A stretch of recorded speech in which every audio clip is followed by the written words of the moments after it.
Okay, then I started the recording. Hey, before we get started, I should probably say that this episode is brought to you by our patrons, like Ahigo Comics and Drago66. If you like what we do and want to see us do more, consider supporting us on Patreon. You can get access to episodes early and lots of other goodies, and it would really help us out. Thanks for your support, everybody. Thank you. I should ask it this week, I think. Hey, Lucky, what's up? What's up is that you got me heckin' hooked on Azur Lane. Mm-hmm. So, last week, on What's Up specifically, Omega was telling about how he started up Azur Lanes and how it was cute and everything. And I was like, okay, fine. I'll play it. And now a week later, I have completely surpassed him in what he's done. And most of the people who've already started, and people are all like, Lucky, what the fuck are you doing? I'm just all like, I like ship girls. Yeah. Also, by the way, you're a little quiet, buddy. You might want to speak into your microphone a little better. I'm trying to look at my tablet at the same time here. That's like I probably can why. usually do my phone. No, and you do this. Honestly, like, I wish I had a better tablet. Otherwise, I would play Azur Lane on a tablet because the phone, the menu is so tiny, so tiny. I'm just used to FGO, which is clearly meant to be played on phones. Mm-hmm. And so all of its menu buttons are like huge. Yeah, but like this got me thinking about like Azur Lane and why I find it so enjoyable is that it takes a lot of systems and stuff from a lot of, like other mobile games and makes them in a way that's actually pretty fun and unique as a whole. Well, yeah, so we were Because, talking like- about this in our Discord with one of our longtime community members, Camper, who also plays gacha games, and he doesn't play Azur Lane because he doesn't have any room for it. Otherwise, he totally would be playing Azur Lane right now. But we were just talking about mechanics, and he was like, it's weird to me that I can't tell what game you're talking about because it's similar to so many others, like, because he plays Girls Frontline. And, yeah, no, there's definitely like a genre or like a template to a lot of these gacha games. I think especially the ones that are made in China now, like both, GF and Azur Lane originally were. And it's interesting to see what they take as the commonalities and what they don't. Because, like, we also can compare it to, like, Japanese-made gacha games. Like, we both play FGO. I played a little Fire Emblem Heroes before my old tablet died, and I'm just like, I'm not going to deal with this anymore on a crappy tablet. Mm-hmm. You played Grand Blue Fantasy some, which is I think they're originally Japanese, right? Yeah, they are. Yeah, okay. They're like So, a year or two older than like FGO. Those Japanese games, they have like the premium currency like quartz, orbs, etc., which you gather at a slow rate and then you do gacha style pulls.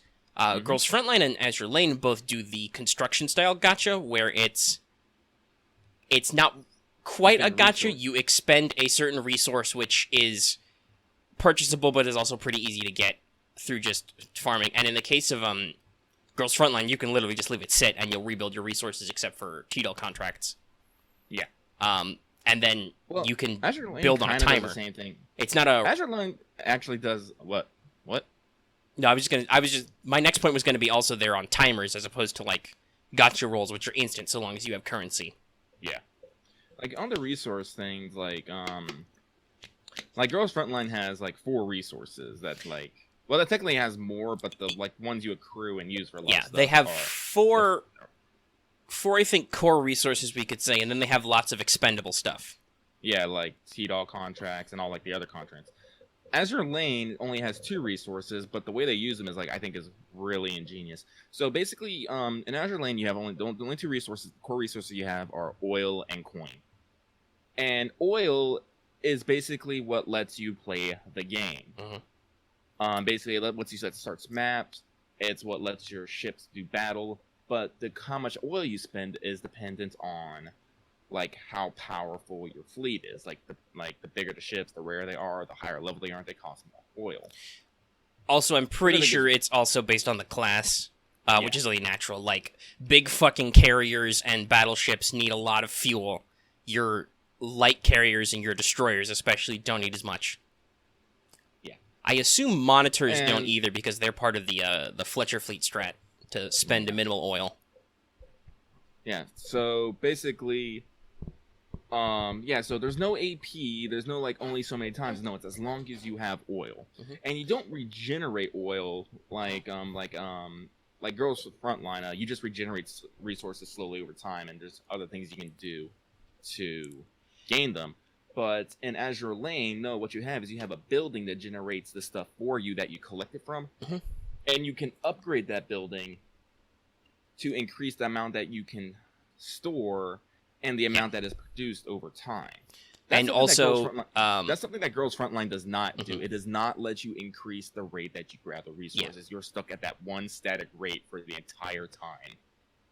Now, I do believe that Girls Frontline does have a cap based on your level about how much you can get a resource, but that's hard to run into. Whereas the caps in Azur Lane are very clear. It's like, yeah, you can only hold 3,000 oil, so if you have more than 3,000, which is possible because stuff you get from like completing daily missions and so on, like rewards will let you exceed. You can't collect more from your resource buildings than your limit. So it's like, listen, asshole, you've got more than your limit of oil. Spend it already. Yeah. And you can't actually spend oil like a currency. The resources don't.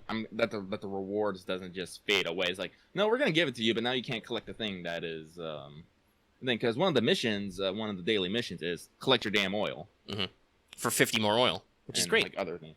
Because, like we said, oil can be a currency. You can buy more snacks for your dorm. Because unlike Girls Frontline, the dorm does more in Azur Lane, but it also requires expenditures.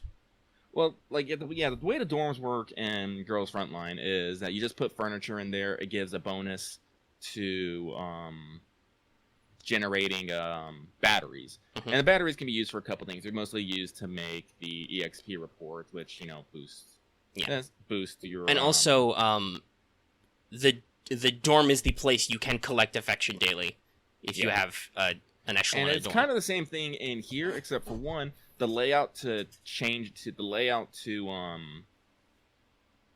manage everything, put everything on. It's a lot better in Azur Lane because they use a more of a 3D setup than a 2D setup. Yeah, they do the 3D isometric view. Yeah. As opposed to Girls Frontline has totally frustrated me lately. I bought a third dorm. Setting it up was such a pain in the ass. Moving things around. I'm like, oh my god. Where do you think I'm touching right now, phone? Always grabbing the wrong thing. And Azur Lane, you get all your dorm furniture through in-game currency that you can only get in-game. And it's kind of a drag only for furniture. Yeah, only for furniture. In Girls Frontline, you have to roll on their gacha for furniture of various rarities, which can cost real world money, and most often it does because you use tokens, and you can only get like 3 or 4 tokens a day through daily stuff. You need at least 10, and you really want 100 because then you get technically 11 pulls as opposed to 10. Yeah. See, here's the thing. When I first started playing Azur Lane, I didn't know what to spend my gems on. I really didn't, because I'm like, I really don't need to spend them on anything. Yeah, no. Then I looked it up. And eventually, you will probably, as they add more ships, want more dock space. Maybe you want more storage space. Maybe. But right out the gate, no. What everyone says is no, just buy more dorm space. That's all you fucking need right now. If you just don't spend anything and save up a bit, you'll have enough to unlock all 5 slots, and then you can just start saving from there. And it's great, and I love it. It's worth it. Now I have 5 ship girls wandering around this little crappy apartment room. Yeah, because that is one thing I will say. I don't think you could. Can you buy decoration tokens with gems? I don't think you can. No, you can't. So guess what? Buying new decor sets is really fucking expensive.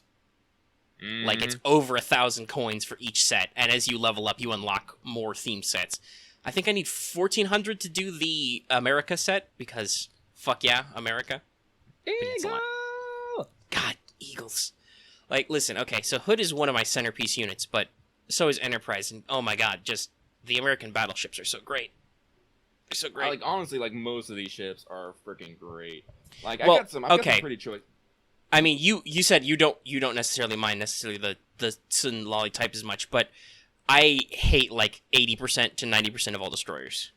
Yeah, because they're to be fair, they're small ships. So, they are. So most of them are small girl archetypes, but a lot of I think there are 4 ship girl archetypes that I feel like there's there's like Sun, there's shy, there's just professional, like polite types, and then there's like One-san types. Mm-hmm. Big That's sister it. types. So, and guess what? All of the destroyers are little girls, so they are all either shy or Sun. Or a couple of them are smug, and I'm like, oh my god. A couple of the Japanese ones are like literally elementary schoolers, so they're adorable, but... Unicorn is the most goddamn precious ship there is out there. I don't care what anyone says. So Unicorn is a royal carrier who surprisingly is a lolly, but calls you Oni-chan and has a stuffed winged unicorn just hugging it. I'm like, I can't handle this. I have died. So it was like one of the, like I said, like not every single one, but most of them like usually fall into that archetype. Yeah, there are both. This is both true in real life and also in the game. There are both light and full aircraft carriers. So the HMS Unicorn is a light. It's a CVL. Yeah. Also, like I have the Queen Elizabeth, who is a battleship. And guess what? She is the soonest of lollies. She is smug, soon, and very haughty. Yeah, I have Hood. But she's also fucking great because she gives a buff to all royal ships in the fleet, which is another mechanic I really like. Because I like games that promote synergy between units. It's something you don't get and I think in Japan, they actually have laws against that. You can't put mechanical benefits in a gacha. Like, you cannot incentivize spending money to get, like, 2 limited units so that they do a stronger thing together. That's against one of their few consumer protection laws. Either China does not have this problem, or the fact that they are not gacha-style pulls means that they can get away with combos like that. Because there are a couple, like, Queen Elizabeth boosts all royal. One that most people probably know about, because Indianapolis is the unit you can get for your first-time gem refill, which everybody should do, because 99 cents, buy some gems. You get double the gems and you get a ship out of it. You get a elite ship out of it, who's really good. But Portland is blue, so it's a lot easier to get her. They're the same class. Portland is a huge syscon. Huge. She's reading like Indie Dojin or something. And also her limit break dialogue is, now I can do more of this and that, which is a Japanese idiom for the sex. Literally, by the way, if you ever hear anybody talking about this and that in anime, they're talking about doing it. This game is pretty effing lewd, I would say. Like, they make that's what I understand, is that one of the reasons why Azur Lane is quite so famous is that their fan service style is dialed way up, which it really seems like. Like, they will jump right to the heart of certain archetypes and they will stick to it. Like I said, like I've talked about battleships. I used Chicago as a reference image the whole time. Like, no, some of those girls are quite forward with the commander. Mm-hmm. Some are not. It's like, it's not everybody, but trust me, you will see and you will know. Mm-hmm. Some of them are adorable, like C-23, fucking adorable. Mm-hmm. She's like, I'd say she's like kind of in the middle. Like, she's like one like in the middle of that chart. Because she's kind of soon, she's kind of cool, a little bit sister type. No, she's a little bit of everything. I'm glad I picked her as my starter. Yeah, I think there are a couple of like tomboy archetype. Like one of the common destroyers I do like is Downs. And then I also have I think it's a light cruiser, the Cleveland. Oh yeah, who is the Pocket SSR? Who is a very solid, and she's got a tomboyish archetype.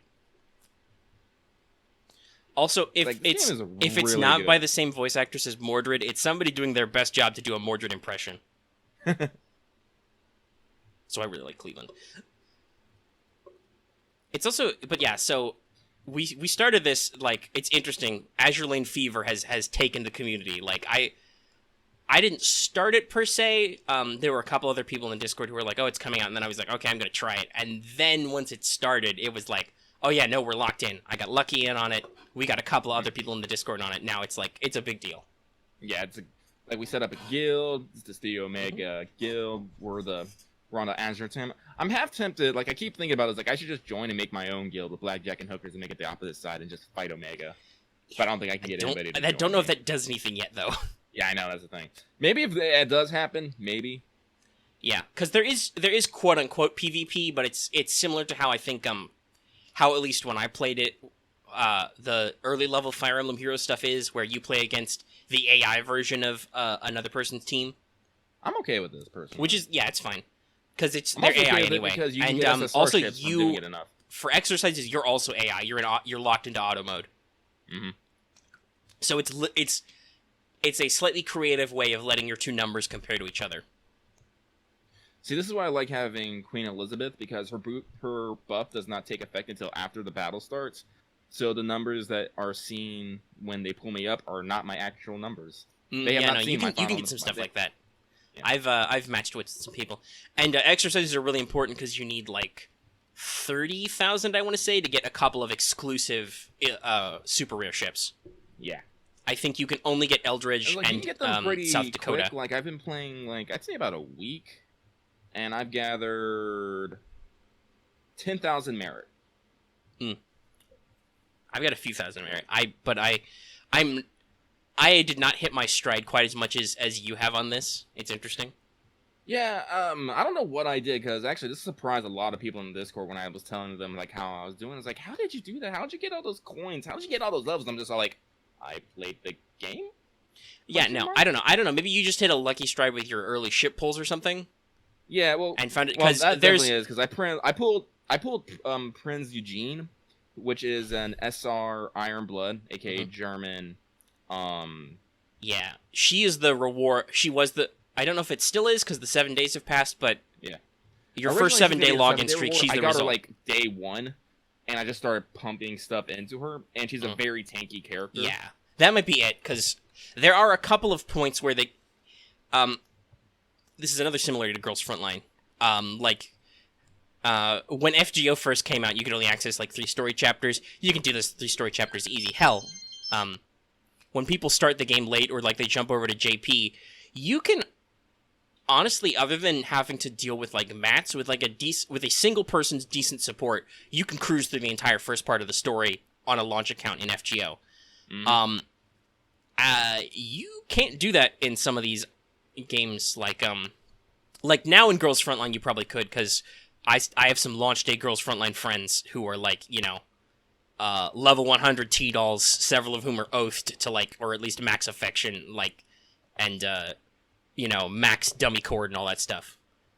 But they're hard to rush. There are definitely hard points where they're like, oh yeah, no, the difficulty's going to jump from like 6,000 power to like 8,000 power, so you need to figure out a way to make that up. Or we'll say the mission power is 7,000, but the boss is like 10,000, so whoa.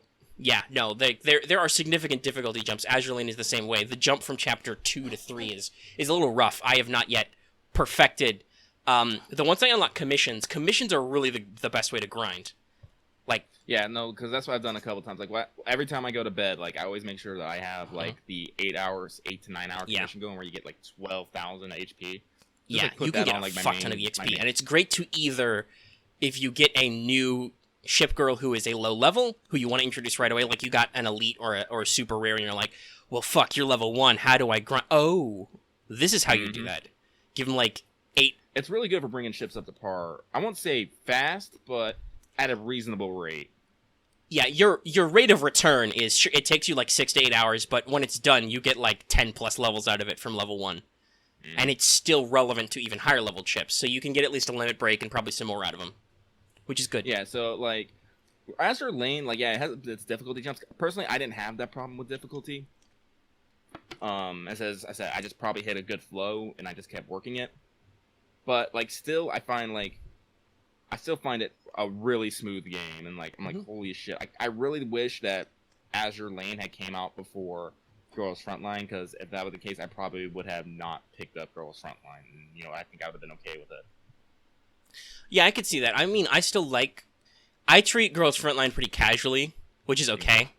The only time that bit me in the ass is I never got far enough in Operation Cube to grind for PSG-1, but I think she'll be added to Heavy Construction later anyway, so, that's about it. Like, that's my one regret is there are certain gun protagonists who are also girls that I like that I didn't get. But I've gotten some good ones. Like, I finally got my G11, Kraut Space Magic. I got NTW because I love anti-material rifles. Like, no, it's still fun and enjoyable. It's just, it's okay that it's a little more relaxed and stuff. Like I don't. They just had their event, one of their events for which you get 1,800 points and you get a 5-star handgun, and I barely made it. Like it ends like in 10 hours. I just made like the 1,800, and I'm like, I'm done with this event. I'm done. No, I did the same yesterday. Yesterday, I told myself, okay, you're like 200 points away. You have to finish it. You can't start playing FGO until you finish Girls Frontline. Yeah, because so you're close enough that you should be mad at yourself that you didn't just finish it. So I did. Yeah. I got it. It was fine. I got like a lucky pull, so I didn't have to do dumb grindy stuff to finish it. Yeah. Because let's be real, some of those rewards are harsh. Like, complete a combat mission 50 times. Like, fuck me, 100 times. That's the thing. Awful. Like, I wish it was complete 100 battles. If it was complete 100 battles... I'm like, okay, oh yeah, sure, no, like the one that clinched it for me was complete 100 hours of logistic missions. That's fucking easy. I have access to Chapter 0. Technically, I could run 4 24-hour missions and some other logistic missions, and I'd be done with that. Super easy. Yeah. But they also have the ones like spend 1,000 tokens. Excuse me. Whales only. Yeah, that's like. No one just has 1,000 tokens sitting around. Like I put down $25 because I wanted to roll on the gacha for kimonos, because that's good civ. And so I was able to get a couple of those, but if I hadn't gotten those, I wouldn't have made it to 1,800, I don't think, because calling support 100 times, completing 100 battles, repairing 100 times. Like, my personal thought is, if I have to repair my dolls, that means I'm doing something wrong. Well, yeah, it means at the very least you're playing something hard. Yeah, because like I said, like I need to buy a 6th echelon just so I have better team rotation. My lowest level echelon is just over level 20.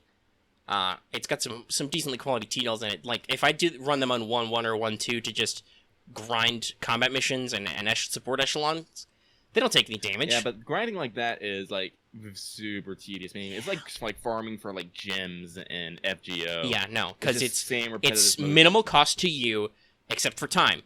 And even if it takes 5 minutes, that's 5 minutes where you don't do anything.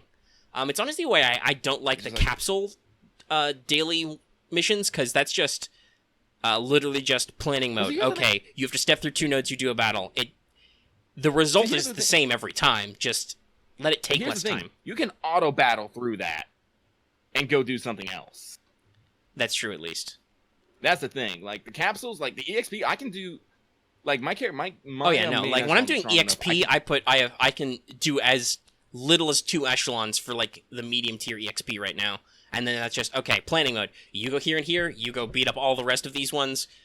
I go to the bathroom, I make myself a sandwich or something, and I go home. And, it's done. See, I can't do that with, like, the drill, because you get them done so fast, it's like, there's no, like, break. It's like, gotta do it again, gotta do it again, gotta do it again. And it's just all that repetitive motion. I'm like, I can't do it. Like, I will say, though, like we've the capsule modes, like the capsule modes, the EXP modes, even the data collection mode, I can set to do it on its own and just wander off. And the skill mode is explicitly auto. It literally picks your units for you. There's no map. It's just, can you do X amount of damage in this time? And the faster you do it, the more data skills you get. But hoo boy, yeah. I will say, though, we've talked about this with FGO, like, because FGO is a different style of game. It's a different country. It's got a different intent. Its story focus is really, really good. Super good. There is, like, no fucking automation in FGO. Yeah. You get AP back at a steady rate. That's it. I said, like, and honestly, I could see why not having, like, an auto battle feature, because that's the game's mechanics are simple. That's really all it has going for it, is just the tactical, the RPG nature of it, right? Like, okay, here's your randomized command cards for the turn. Pick them, do your skills, whatever. It's not that hard. Like, it can be hard, but the underlying mechanics are fairly simple. Automating that, I think, would make the game less interesting, because the core mechanics are just fun. But the fact that it literally only has one mechanic most of the time means that other than events, when you're like farming and stuff, it's just the same shit over and over again. Yes, I don't play like I tell people I don't play FGO for the meta. I play for cute servants and story. Games like Azur Lane and Girls Frontline, I play for mechanics and cute girls. Because there's always gonna be cute girls. And also I mean, like, they warn you, hey, there's, like, no fucking projectile detection. But other than that, the auto mode in Azur Lane is pretty robust.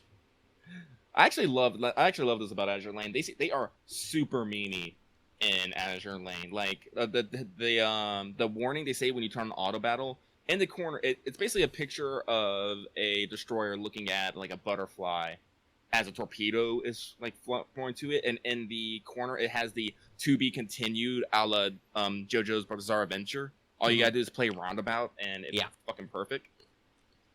Z23 has a meme about a guy's story about, like, how anytime someone would say knowledge is power, he would respond Francis Bacon. Your MVP ship, when you win the battle, puts on the deal with it sunglasses. Yeah, no, like, and I said this last week because the community is very clearly very in on the memes as well. But like, no, it's very reference laden, and it's good for it. It's very light, very approachable. Yeah. But you say that, and then you get loading screens of destroyed ships, and you're like, no, why? Oh yeah, no, like, I'm literally looking at this is the classic juxtaposition. Like, by the way, some of these ship girls are sad because they've been sunk. Yeah. Like, there's a very dramatic shot of, like, Hood sinking, which is one of the loading screens. That was the one I was looking at as I was in my loading screen. I'm like, God damn it, Hood. Because the Hood was actually sunk. Here's the fun. And there's an assembly, a collection called Pearl's Tears, which I'm pretty sure is ships that were sunk in Pearl Harbor. Yeah. They actually have a little rough.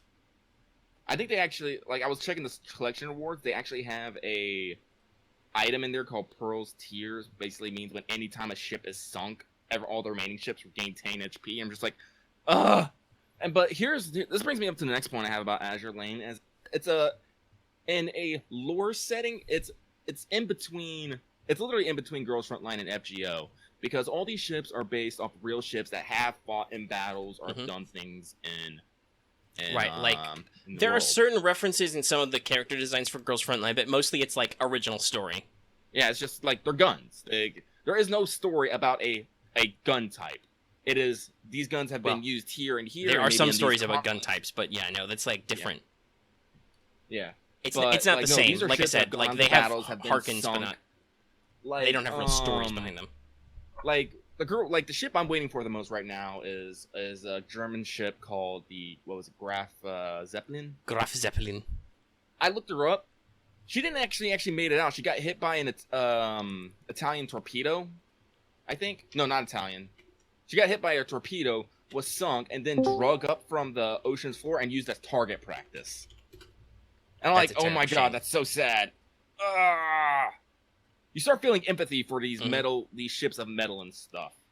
It's like, carrier Graf Zeppelin. Yeah. Lead ship of a class of 2 carriers, the Graf Zeppelin class. Do we know which ones were... Did they actually build her sister ship then? I don't know. There's, like, some ships in here that, like, I feel should be in here are not. Like, the Japanese super carrier Yamato, not in Azur Lane. They're probably saving it. Like, not that I checked.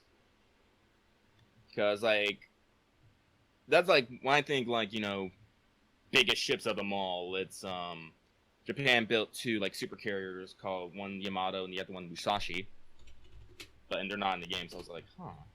So I don't know what the class Yamato, the Yamato class battleship. Yeah. Sister ship Musashi. One of the largest tonnages. Keep forgetting that. Lucky mix-ups his facts, okay? And actually, that's a good question. Do we have... Just double-checking my own history. Let's see. Do we have... Yeah, a lot. Like, most of these we don't have any Iowa-class ships, which is weird. Yeah, so it's like... Because... Are you sure? Wait. I don't think so. Do we have Iowa, New Jersey, Missouri, or Wisconsin? No. Okay. We do not. Then no. yeah, that was the Iowa class battleships, which is interesting because they were built in this time period, and I'm pretty sure, yeah, the Iowa is a museum right now, and is the Missouri also a museum? Yeah, Missouri was. USS Missouri is a museum ship. Yeah, it is. Yeah, she is. Yeah, so maybe that's why, because they're still extant. A lot of the ships in Azure Lane were either sunk or have been decommissioned and disassembled. Yeah, maybe, who knows? Maybe it might be some weird copyright or something. It's like you cannot use this ship image or something. I don't know. Another thing I really like about Azure Lane is there's interactivity between ships. Like if you have certain ships on the field, they will say different lines, even though sometimes the English translation for them is wrong. I've noticed this in particular. Because, as I said, my main girl, Prince Eugene, anytime she encounters a certain, like, Queen Elizabeth, who is a flat-chested tsundere, she will remark, "Is it tradition for you to be flat-chested?" That's what the translation to it says. But what she actually is saying is, like, is it tradition for all you flat-chested lollies to be tsundere? It's like, so, like, these girls are, like, they ain't afraid to, call each other out. It's kind of great. Mm-hmm. Oh, actually, that's probably why it's... What? There's probably a reason why they're catty. Apparently, Prince Eugen and Bismarck, which I think Bismarck is in the game also, were responsible for sinking the Hood and damage the Prince of Wales. Oh, wow. Bismarck is, like, this ultimate rarity, like, legendary. Like, so, I don't know, like, how that works. I haven't really thought about it much. The game technically stops, at least in the ones that you can roll, at super rare. Yeah. It doesn't go like SSR. It goes common, rare, elite, then super rare. Mm-hmm. Bismarck looks pretty cool, though. Also, like, she's honestly, got... like, my favorite designs are the freaking Iron Blood ships, like...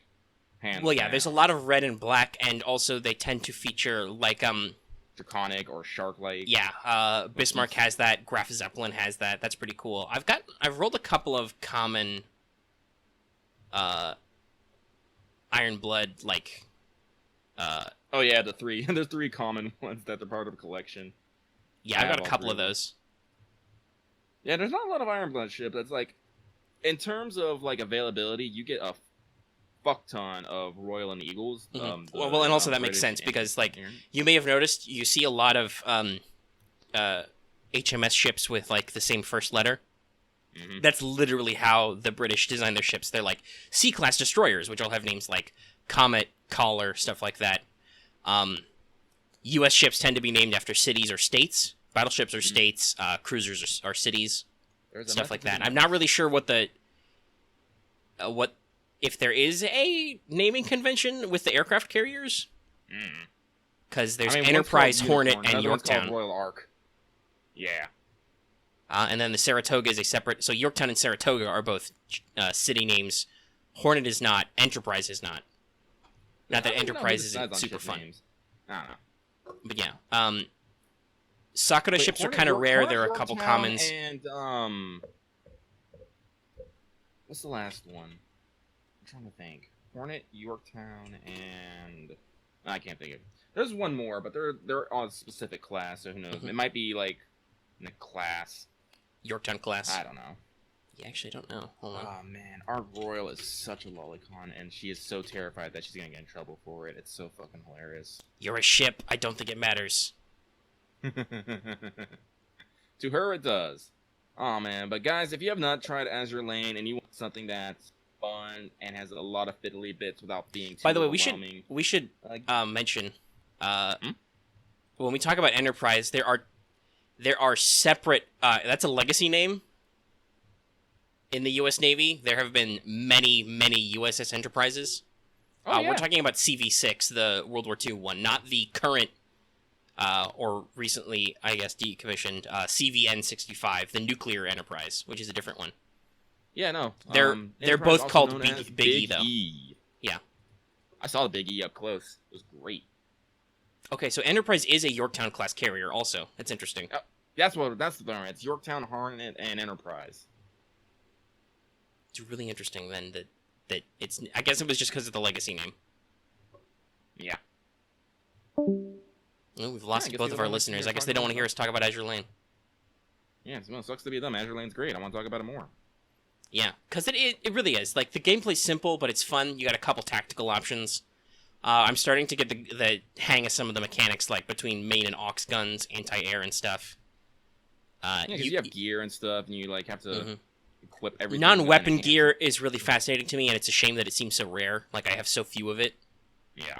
Like, almost every ship I've actually used has a full set of weapons, even if it didn't start with them. Like, I make sure to be like, okay, you need torpedoes, you need anti-air, guns, you know. Ships I use a lot, I make sure to upgrade. I did that last night. I went through and I made sure that all of my major, like, the ones that are actually in my formations are like, okay, you go up to level 3 in just about everything. Mm-hmm. Yeah, 3 is like that first benchmark. Mm-hmm.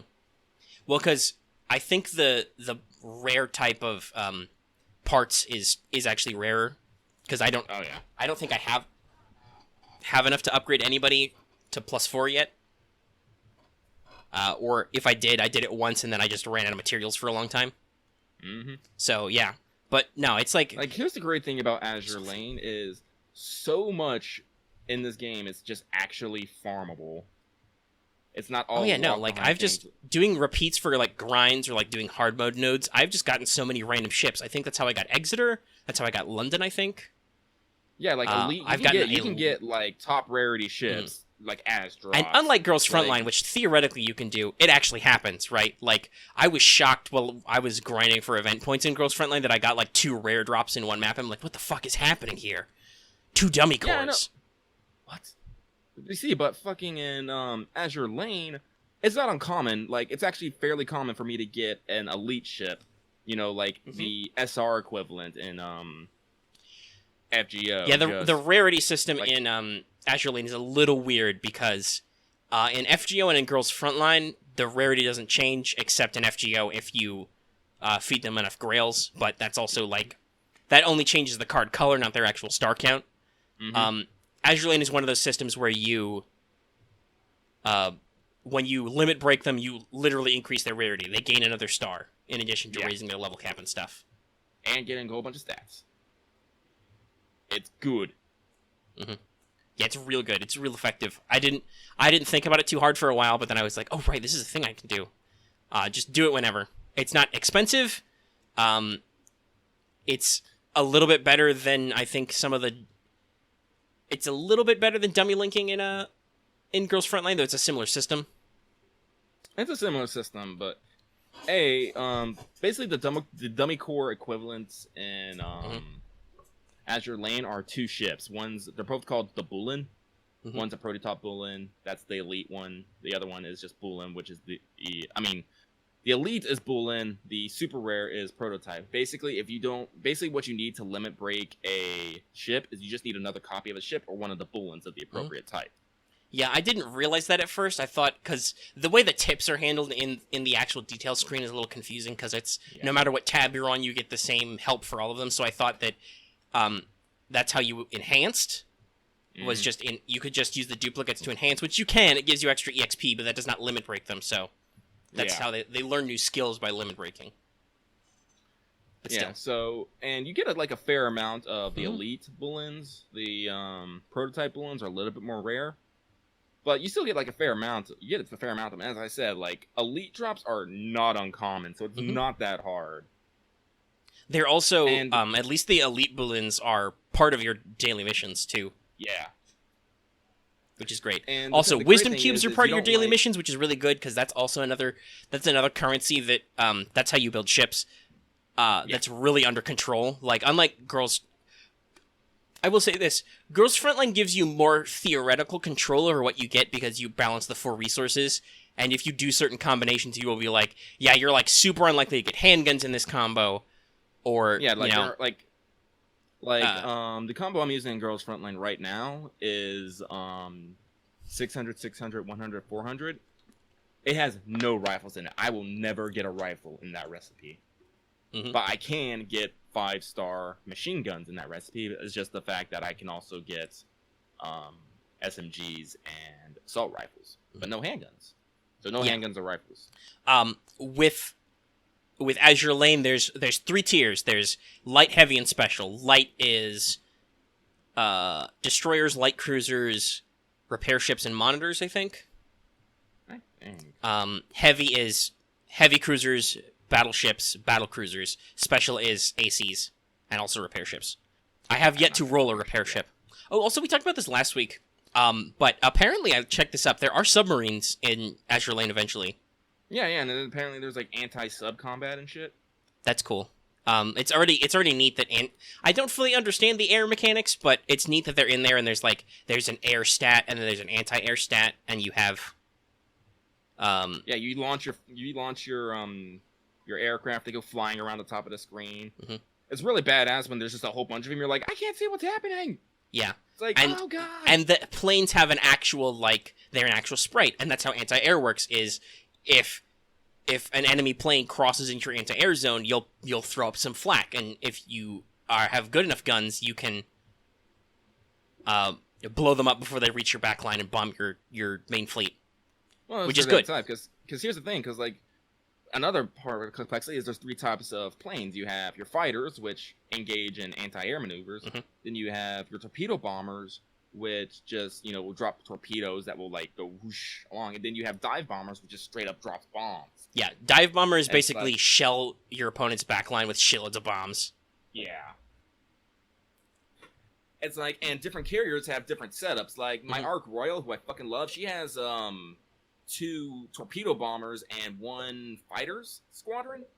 So she doesn't have any like bomber squadron, so she can't do that one. Mm-hmm. So if I wanted to do that, I would have to go find a different ship that actually has that. Everyone has specific equipment. The first light carrier you get, Long Island, she only has I think fighters and bombers, but she actually has an anti-air slot, like as a gun. Yeah, which is neat. Enterprise is balanced. You get fighter, torpedo bomber, dive bomber. All of which I have as at least blue, and I think most of them are purple now for her. And she's got a yellow steam catapult, which I found, which is cool. Oh, nice. Because that's one of the things you can do to raise your ship's air quality is give them better catapults. You can give ships air loaders. You can give ships radars. You can give them fire extinguishers. Because you can be set on fire. You can give them like engine filters, which give them a little bit better speed and a little bit better HP. Lots of fun stuff. You go, Unicorn. You do that thing. And it's just some people have gotten some of the same ships, but at the same time, it's just been really interesting to see our community like get different stuff. Like I've gotten like Belfast, who I'm working on, Hood, Enterprise. What's cool about the guild is in the messages, when a guild member gets a new like elite or super rare ship, it'll just tell the entire guild. Yeah. Like, hey, this person got this, and it's like, oh. Yeah. Which, by the way, global chat does too, but obviously global chat is cancer. Turn it off. Yeah, turn it off. I have not seen anyone who's like, yeah, I like global chat. It's like, no. I will say though, it's super funny. I literally went back to the main screen before I turned it off once, and the global chat was in the middle of a discussion about Scotty and Merlin in FGO. Oh no, I've seen a Lord Melio II username. Yeah, no, there are a lot of people also playing FGO who jumped into Azur Lane because they're very different games. Yeah. Yeah, but it's real fun. Now last week we only talked about a little. I also talked about a lot about outlining RPG stuff. This will probably we've been going for like 45 minutes. We'll probably use this to transition to the big topic I think I want to talk about because I think we can talk about Azur Lane forever, but at the same time, I think we've hit most of our bullet points in it, so we'd just be repeating ourselves. But it's cute, it's fun. Fiddly bits, go play it. Join our guild. Yeah, just hop on Discord and send me a message. Also, it might be in the description for this. I'll see if I remember to do that. But last week I talked about like the thing that immediately came to my mind was like, okay, how do I turn this into an RPG thing?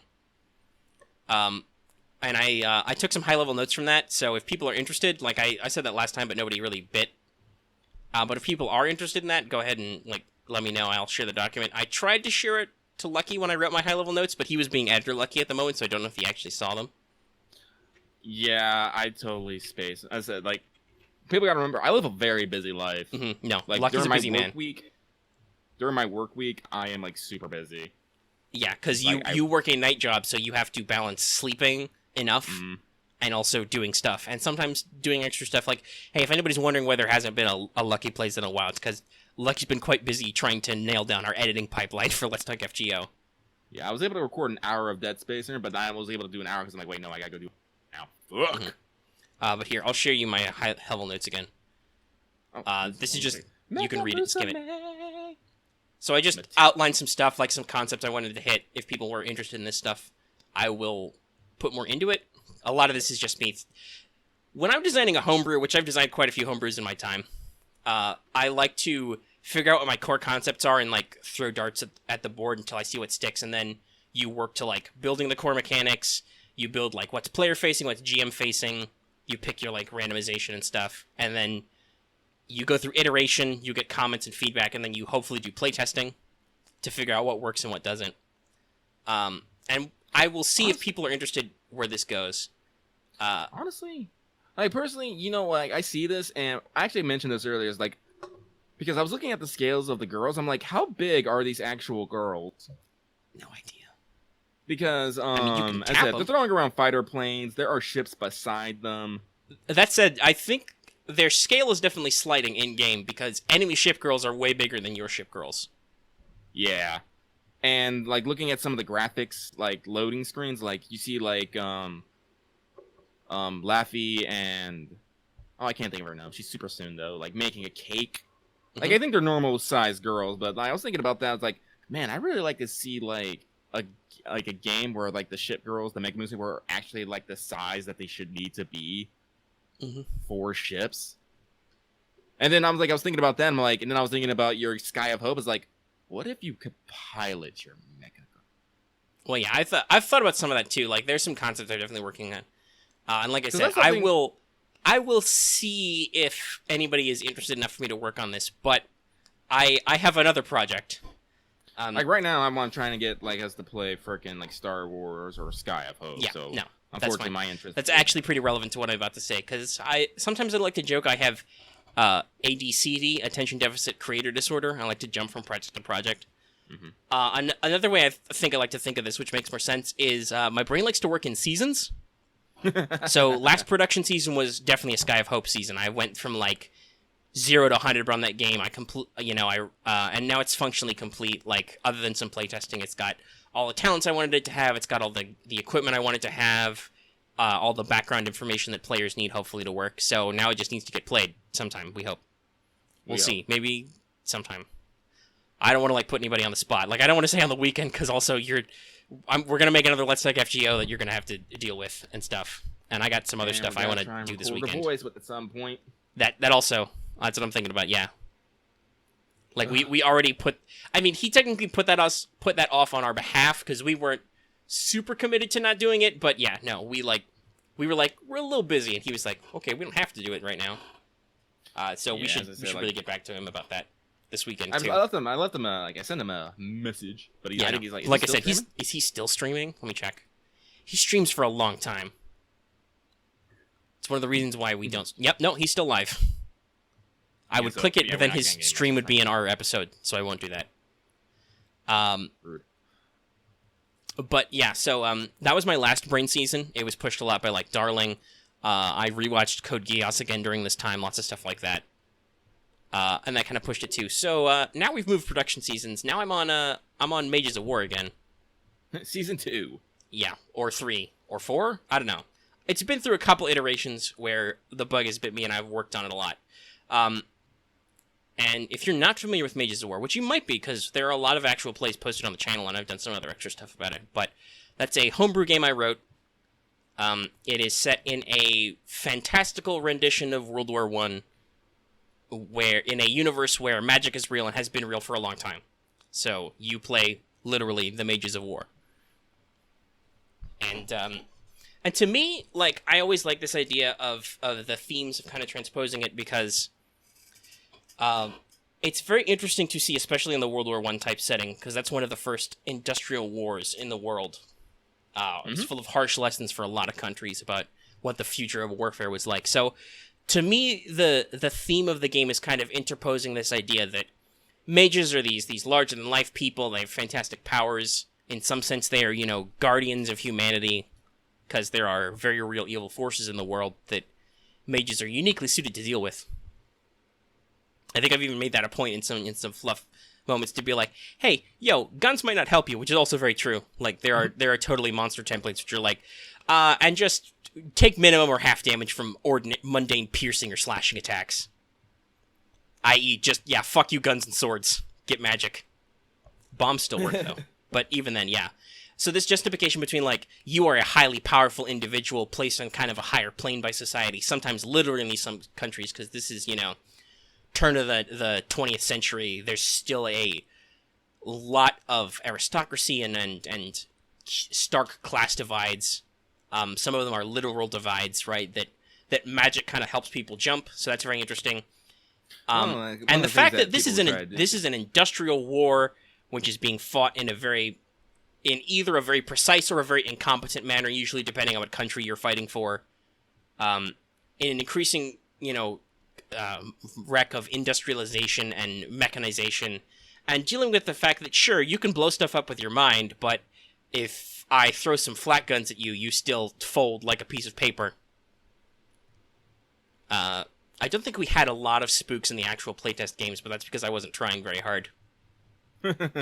Also, my NPC design wasn't done yet. And now I've got a lot of templates. You guys could have some bad days. Like, Mages of War is a game that I was super invested in. Like, I don't think it's a exaggeration to say that I really pushed Omega to finish it. No, you really liked the concept, and it was a lot of your feedback and questions that helped me develop a lot of background stuff. And then from there, it's just a lot of focusing on stuff. Thematically, you can see, obviously, heavily inspired by Youjo Senki or Tanya the Saga of Evil, which was what I watched that basically got me to be like, I can turn this into a thing. This is an amazing concept. Though there's also a lot of thematic inspiration from, to talk about like Mecha Musume, there's a lot of thematic inspiration from stuff like the Strike Witches, Brave Witches universe. I mean, it's more serious than that. Though that got a little dark at times, dealing with teenage girls dealing with war stuff, but also a lot of Valkyria Chronicles, which is also very relevant because about a month away from 4 coming out in the US. I'm so getting it. I'm thinking about getting the special edition so I can have a tank. I'm gonna see if I can afford the special edition or not. We'll see. It'll be a couple months, but we'll see.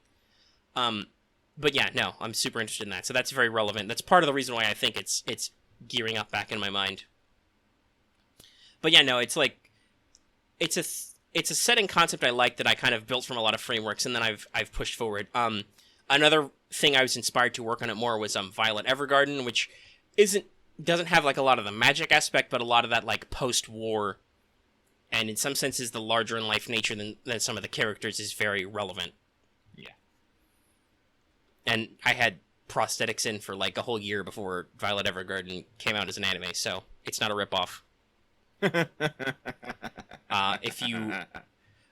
Though I did build as part of my like trying to figure out this juxtaposition between like you guys would technically be considered like, your player characters, you guys would be like heroes normally, great knights of virtue or sage magicians, and having to deal with war bullshit. I'm still in dev on a random logistics table, so sometimes you can, if the GM, which is called the marshal in the notes, if the marshal decides that you're in a bad situation with your supplies, or maybe you fuck up a roll, you can roll randomly. As a reference to Violet Evergarden, one of the items you can randomly get is like a typewriter. Instead of like guns you need or rations, you'll get like a suitcase with like an expensive typewriter in it, and you'll be like, what the fuck am I supposed to do with this? Write letters. Yeah. Figure it out, because that's what you got today. Mm-hmm. There were a couple other ones in there, like I thought, to reference an infamous incident that I know about from a Generation Kill, one of the possible things you can get is the wrong type of camouflage. You can get, like, forest uniforms in a desert war, or you can get bright red, like, formal uniforms in a winter war. And you'd be like, well, what the fuck am I supposed to do with this? Because in case you guys didn't know, when the first recon Marines rolled into Iraq, They were equipped with suits to protect them from chemical weapons. They were woodland, not desert camo, in Iraq. Yeah. The Army's fun sometimes. I should say the Marines, but still, like, the military's fun sometimes. That's kind of where a lot of this juxtaposition comes from, is, like... There's a reason why people say a military intelligence is an oxymoron. Mm-hmm. But yeah, so that's, like, a big thing. So I've been fine-tuning the game. Core player-facing stuff has been done for a while. It's play-tested. Its functions. Though playtesting is very important. It let me focus on core aspects, like, I know from experience with the game that, like, I had to simplify the critical injury tables. The original tables, because this homebrew had been through some iterations, were very detailed, which I think can be appropriate, like, drilling down to be like, yeah, specifically you got part of your ear shot off, or, like, you've lost a finger, specifically. Mm-hmm. Like, that can be very on theme for this type of setting, but at the same time, rolling all those tables was a pain in the butt. Mm-hmm. And, like, checking the tables and charts. So that's in the GM's guide as, like, an advanced rule. There's a simplified rule, which is just like, okay, you broke your bones, or you, like, the highest level is, like, you've lost a limb. Hey, guess what? If this gets rolled on your head or torso, burn a point of luck, or you're dead, because your torso or head is gone. Which can totally happen, because there are, like, the rules for vehicles are that vehicles take, like, half damage from infantry, and they deal double damage. Similar to kind of like how FFG handles vehicles in Star Wars, though not quite the same scale, because that's, like, by 10. But still, it's very much like, yeah, so a tank does, like, big damage for an armored vehicle. If a tank hits you with a tank cannon, you probably did. You did. Unless you're a really good mage who can resist that type of stuff. You can do it. It's possible. Yeah, no, because, like, the influence from, like, Tanya or Strike Witches you'll see in, like, these mobility units, which is that you have a special piece of magical gear that lets you fly or tank across the ground. Basically, they're like tank legs with treads, so you can, like, ignore difficult terrain and move really fast over the ground like you were a car. Or there's also submarines, which is not tested in the game yet, but sub-mages are a thing, and whenever we actually run that playtest game, that's going to be terrifying. Yeah, because you are entirely reliant on a couple oxygen bottles and your mobility unit to not be crushed by the pressure or die and drown. Oh, God. There's a reason why one of the items, because I let Magic, like, advance some stuff, so, like, portable radios are a thing. You can carry, like, a high-powered searchlight, which is hooked to your mobility unit because it's Magic-derived technology. One of the things you can do, everybody gets, is called a rescue hook. It's literally a long spool of wire with a metal hook on the end, and the point is, if a buddy with a mobility unit goes down, you can hook him before he, crashes into a tree, or the ground, or sinks deep underwater, because when your mobility turns off, you're wearing a fucking diving suit and helmet, so you're, like, covered in, like, 10 or 20 kilograms of shit. That's definitely on theme to be like, because they're powered by Ethereum cores, which you can also burn to be better at spells. You can totally use up your operation time in your unit to be better at spellcasting. That won't bite you in the ass ever. You guys played land mages in the testing game, so I think you guys were a lot more generous with burning charges on your units. Oh, yeah. Because at worst comes to worst, you would have, like, ditched your mobility unit and, like, hiked. Though I would have been very harsh to you because you were in the Russian winter. But still. It was a fun game. We had just taken out a demon train. Yeah, you fought a demon train. I don't know if I'll ever get around to rating it, but I might. But there were definitely some vampire themes going on that I probably would have reused if I ever did a third part. Like, honestly, you can get, like the game is designed, you can get a really, like, what's the word I want to use? Intense atmosphere going, especially when you do a mana burst. Like, I don't know what it was this game, but I kept rolling doubles, but kept triggering the mana burst, and at one point I made, like, a giant ethereal electrical storm. So, and, like, we have people running, like, on top of the train, giving us cover. They're cursing up a goddamn storm. I'm like, yeah, no. Because that's one of the constants. You can always get a magic mishap, which is rolled on a random chart, which can vary from dramatic wind to, like, you explode. Yeah. I think Marth's character exploded one time just on the train, like, trying to do a casual spell, and he just accidentally backfired himself. He blew up some of his gear. Yeah, so like spellcasting is supposed to be somewhat reliable but still dangerous. Like if you want to, you can always push a spell that you failed to be like, okay, I definitely want to succeed, but it hurts you.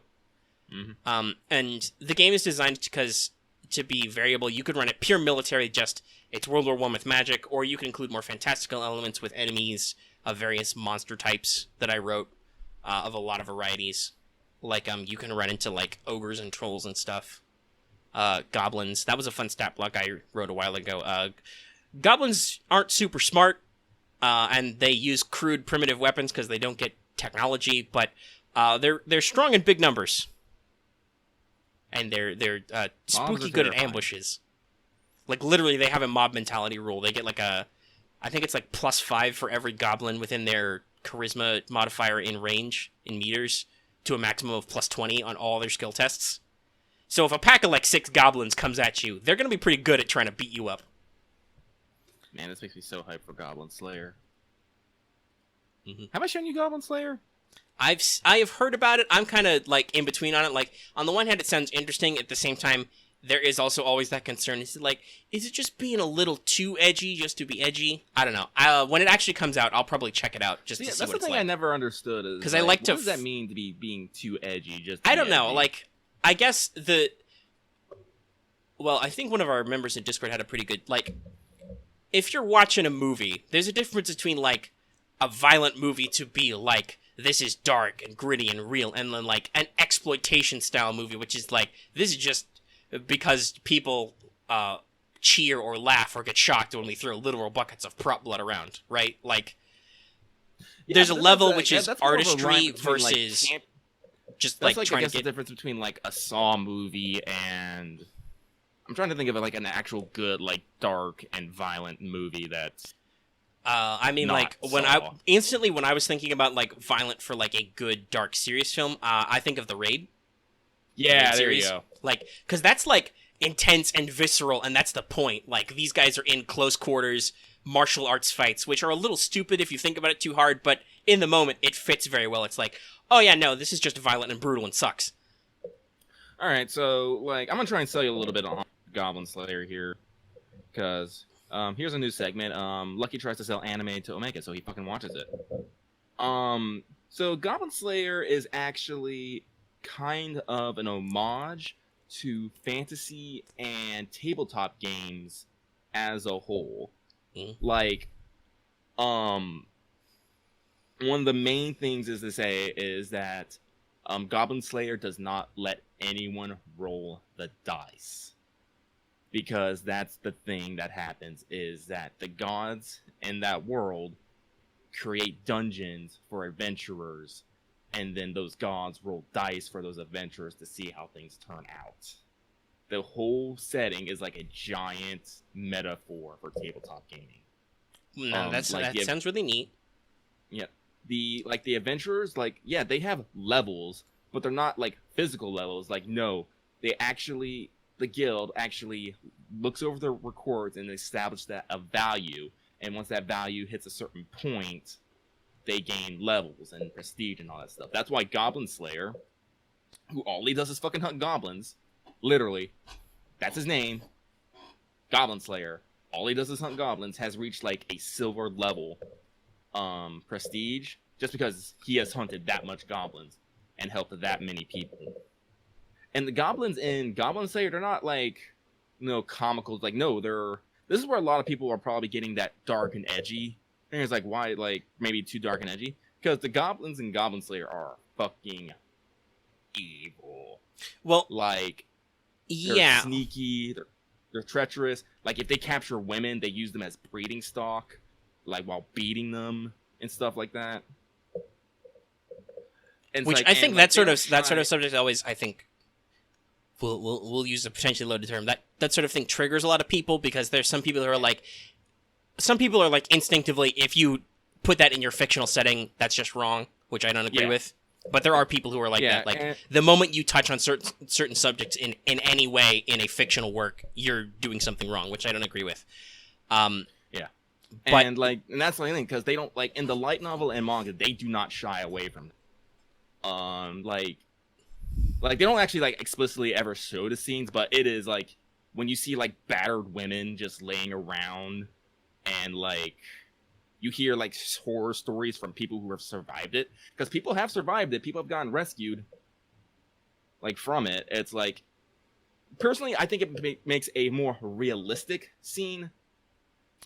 Like, yeah, because I think the other thing I want to say is that some people will probably think this is a setup to porn, because it is. That is a major type in a lot of like H novels and mangas and stuff. But if they take the like, no, it's not like permanently like there's a realistic response to it, then that's also good. But that might take people to have to get over the hump of like the initial reaction, which could turn some people off.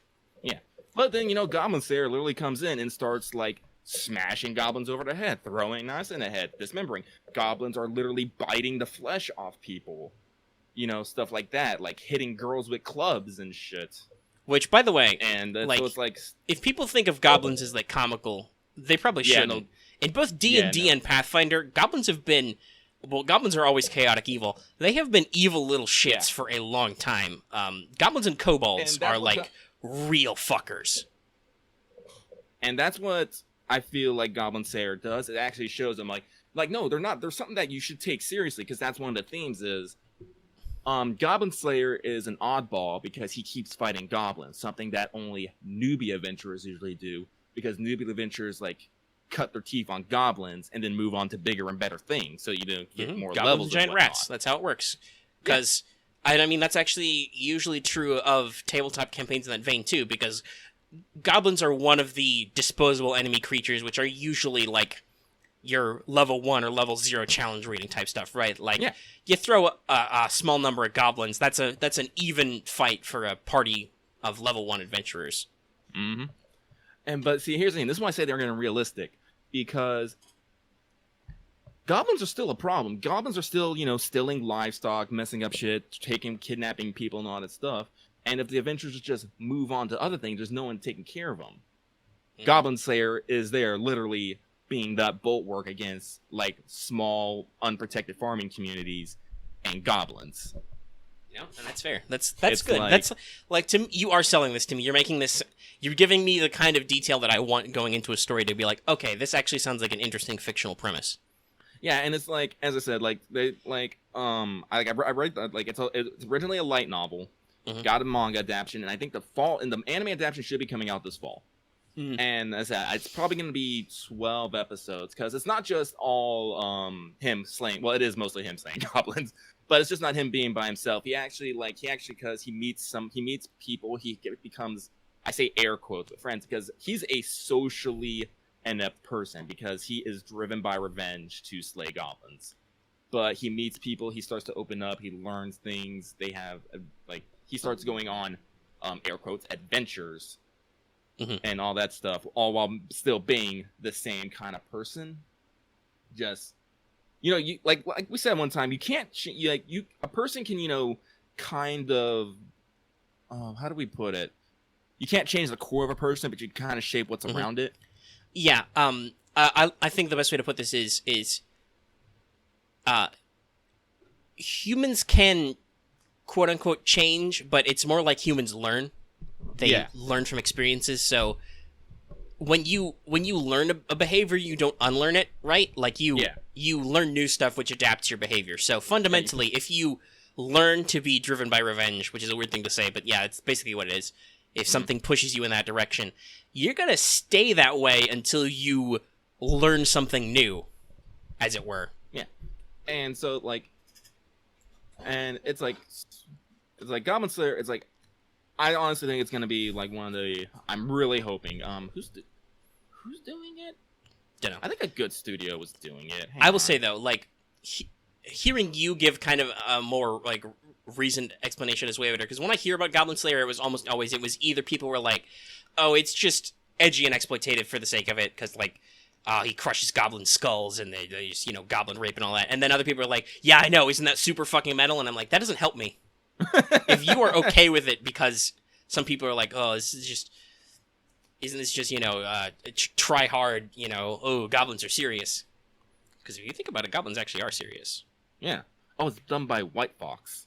Interesting. White Fox ain't bad. Luckily, there have been literal millennia of crusades in Mages of War, so most monster species are restricted to isolated areas because they know if you poke humans, humans will rustle up some mages, and mages will fix your day real quick. Mm-hmm. Oh, there's a whole bunch of goblins in this mountain. Guys, we're just gonna get together and we're gonna blow up this mountain. Wizards, no sense of right and wrong. So with a great war going on, maybe the mages are distracted. You can do fantasy elements too. Ooh. Which you guys actually did. Besides the demon train, quote unquote, you guys also fought a troll at one point. Oh yeah, and didn't Marth keep its head as a trophy? Yeah. He cut its head off because he did most of the work because you failed a fear test and passed out. Yeah, I did. Don't worry, there are quite a few mechanics to mitigate fear tests in the game now. Because I realized that as it was as just a pure attribute test, it was quite swingy. So there are now a couple different methods, a couple different abilities you can pick up. I remember I saw some dead bodies. I shot them. Yeah, you freaked out and got you attack the source of your fear, which can totally make sense though, because when you freak out and have like a psychotic break, like you do dumb stuff. Yeah. Luckily, you usually carried a shotgun, so your rate of fire was very slow. Thank God for that. As opposed to, like, if you'd been carrying an SMG or an automatic rifle or, like, God forbid, an LMG with one of those giant, like, 200-round pan mags, you would have just sat there going, ah, da, da, da, da, da, da, da. But no, there are a couple of ways. Like, if somebody takes the psychoanalyst background, they can help allies recover from it. One of the companions you can take has the ability to do that. Besides just taking the brave quality, which gives you, like, a +10. There's a couple other stuff. I know. Under Special Origin, if you play a homunculus character, not a human, but a homunculus, you are literally immune. I don't remember, are you immune or are you resistant? You might be just resistant, but you get a huge bonus to, like, mundane fear tests. And can't take mental disorders because you're not a human. Emotions are a thing you have, but you don't experience them the same way as people, so it's like, oh, that human is dead. That is sad. Like, You can't go crazy. But homunculi also have problems because you have a literal flask, and you decide if the flask is inside your body or outside your body. If it's inside your body, it's a lot easier for you to take critical damage and die. And if it's outside your body, you literally can't leave a certain zone of the flask. Oh, actually, I have the advanced player guides up. You gain a +20 to all fear tests and half the durations of a failed fear test. Yeah, okay. And so you cannot gain any mental disorders. Yeah, so you're not immune, you're just really resistant to fear. But yeah, so that's one of the advanced options. You can play supernatural stuff. That's, let's say, advanced, though, because it's like, yeah, no, if you pick some of these options, you're going to warp your game. Because it'll turn into, like, some of the options are not nice. You could play, like, a heretic or somebody who is literally descended from demons. If that gets out, that might cause some certain things to happen in your campaign that you have to deal with. So, like, if you don't want to deal with it, don't allow it. Honestly, I would not mind playing, I wouldn't say an evil-themed game, but something on the more wrong side of the tracks. Well, and I tried that with, so the system I'm working on developing right now, I added 2 new systems. One was advanced careers, because I realized that other than spending on magic talents, character advancement can be very dull. And I especially thought of this because I added one of the special origin types, Null. Nulls literally can't cast spells. They can't take magic talents. That's their thing. They have a shitload of mana in their bodies, but they are not spellcasters. They have really cool abilities to cancel magic, but you don't, other than buying, like, willpower advances, you don't get better at that. Like, it's not like a thing you can invest into, like the very extensive talent trees I built for magic spells, and, like, there's a whole elemental system, and then there are non-elemental affinities, and stuff like that. They're really cool. I love them. Yeah, no, I spent a lot of work early on in the game, like, figuring out, okay, we need to, like, 8 to 12 spell talents of different tiers in every group. But, so, advanced careers are basically, they're a lot like prestige classes. The game is a little bit similar to a lot of the 40k RPGs that Fantasy Flight did. That's what, like, way back in the day, several iterations, it started as an adaptation of that system to a different thing, a homebrew that I helped playtest and got some experience with, and then I turned that into an XCOM homebrew, and then I turned that into Mages of War. So this system's been iterated a couple times, but advanced careers are like prestige careers, and they are designed to be like, after you reach a certain EXP threshold, you can choose one, and you get a new ability to, like, advance and get new core perks that affect stuff, which I think can be pretty interesting. So, like, I said that you Lucky, for example, were probably like Stormtrooper, which their ability is literally called No Fear. They are better at fear tests and ignoring suppression. Oh, somebody shooting at me with a machine gun? Don't care. Here I come to wreck your shit. Probably with a shotgun. I love shotguns. Mm-hmm. Well, yeah, and that's one of the, because our advanced, there's a system to, like, backgrounds and careers. I will have to make sure to link the core player document when I post this episode so people can look at some of this stuff. Because it's all in Google Docs and publicly viewed, but you can pick a normal background and a normal career. So your background is, like, where you grew up. So were you, like, a farm kid who happened to have a magical talent? Are you highborn? Are you lowborn? You know, like, in terms of, like, mage society. And then you pick a career, which is, like, your military specialization. So the advanced careers are, like, advanced versions of that. Some of them require that you took a specific career. Some of them require you have specific skills. But Stormtrooper adds default equipment. You literally can add either the flamethrower or the semi-auto shotgun to your kit forever. No need to buy them. There are a couple others in there, like Tank Hunter makes you better at hitting armored targets, and make sure you always have some armor lying around. There are a couple of generic ones, like Veteran lets you pick a second career bonus. War Mage helps you deal with just magic in combat. And I made sure to put them for, like, non-combat focused careers as well, like you can be a spy master, a diplomat, you can be a artificer who builds stuff, you can be a field doctor, who is super important, actually, because dying in this game is real bad. Player characters are good for it because you get a pool of luck points. This is similar to, like, fate points in 40k RPGs, like I said. You can burn them to avoid dying whenever you like. And you can buy more if you need to with EXP. But in general, dying is bad. Like, if you're gonna die, somebody has to be, like, a medic has to be, like, right next to you. But if you take the Field Doctor Advanced Career, you can get the special ability Battlefield Angel, which means you can diagnose as a free action, and you can perform the Revivify as a half action, which means you can run up to people and also stop them from dying. Or technically make them not dead. Referred to as Doc. Mm-hmm. And then there are just combat ones, like you can be an Ironclad, which is you wear armor real good. Armor literally doesn't affect your speed, and your armor value is treated as one higher in all locations. Sappers are better at blowing up buildings and stuff. Vanguard gives you a bonus to initiative rolls and then plus to toughness tests to avoid fatigue, unconsciousness, or death. You are first in, last out. So that's what I built the advanced careers on, to be like okay, I need something that people can choose to take once they get to a certain EXP threshold besides just buying more magic.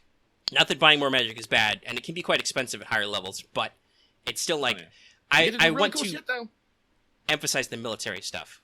Yeah. That's also where expanded unit rules came from. This was an idea that came to me separately. Like I said, this is similar to certain 40k RPGs, but after hearing about how this is kind of a thing that happens in Only War, which is the Imperial Guard focused RPG, and I think you can design custom Space Marine chapters in Deathwatch 2, but I'm not sure.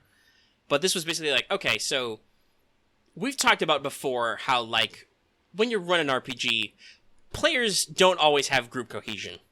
No. I'm going to tell a story about Mages of War, which is related to that. So, by the way, I'm not completely blaming the players. Like, I could have been a little more direct and insistent about the nature of the scenario, but when I set up the playtest games, which is called the Scythian Front, the intent was that everybody would be the equivalent of American Expeditionary Forces in Russia, right? Mm-hmm. Which technically happened after World War I, but still, like, I made the timeline work because it was an entertaining scenario. And at some point before the literal game started, I did mention, by the way, you guys are supposed to be American units, but it wasn't like a big deal. Like, remember, you must pick this nationality. So, from the outset, all three players in that game, each created characters, and I believe they were in all three different nationalities entirely, none of which may have been American. The players did not think to consult me or consult each other. Nope. Which, like I said, I don't put the full blame on them. I could have also, knowing the nature of people, I could have made sure to spell it out very clearly, very far in advance. But still, like I said, they didn't consult me or each other at all. They just went with whatever. Well, I guess I'm guilty of this because I remember I specifically made a British soldier who very suddenly had his family like emigrate over to America at some point in their illustrious history for reasons to make it work. But yeah, so that's what the expanded unit rules are supposed to reflect. They are basically a way you can build what the mage's unit is like and give it specific rules. So there's a homeland and a specialization. These are like test lists, but my initial list of homelands is done. So like if you are, say, from Britannia or from the federal states, which is the American analog, because I changed all the names, obviously, because it's not a good alternate history if you don't change all the names. And you can either take your normal background bonus, like if you're like, I'm a factory worker, I get factory worker bonuses, or you can take your homeland bonus, which means that at the very least, your players will have a unified backstory, so up front you will be like, okay, you guys are definitely all from this country. And you may be able to take things to share certain things. Like, so theoretically, everybody, or at least one of you, could be trained in, say, navigation and survival, because that's the bonus you get for being federal states mages. And depending on your background, you may or may not want to actually take the unique ability, which, by the way, in case you wonder, for the US is called Manifest Destiny. It gives you a bonus on navigation tests to navigate to places you've never been before, and helps you recover from post-mission fatigue. Also, you get a favored weapon. You can choose to replace one of your default weapons with whatever your favorite weapon is.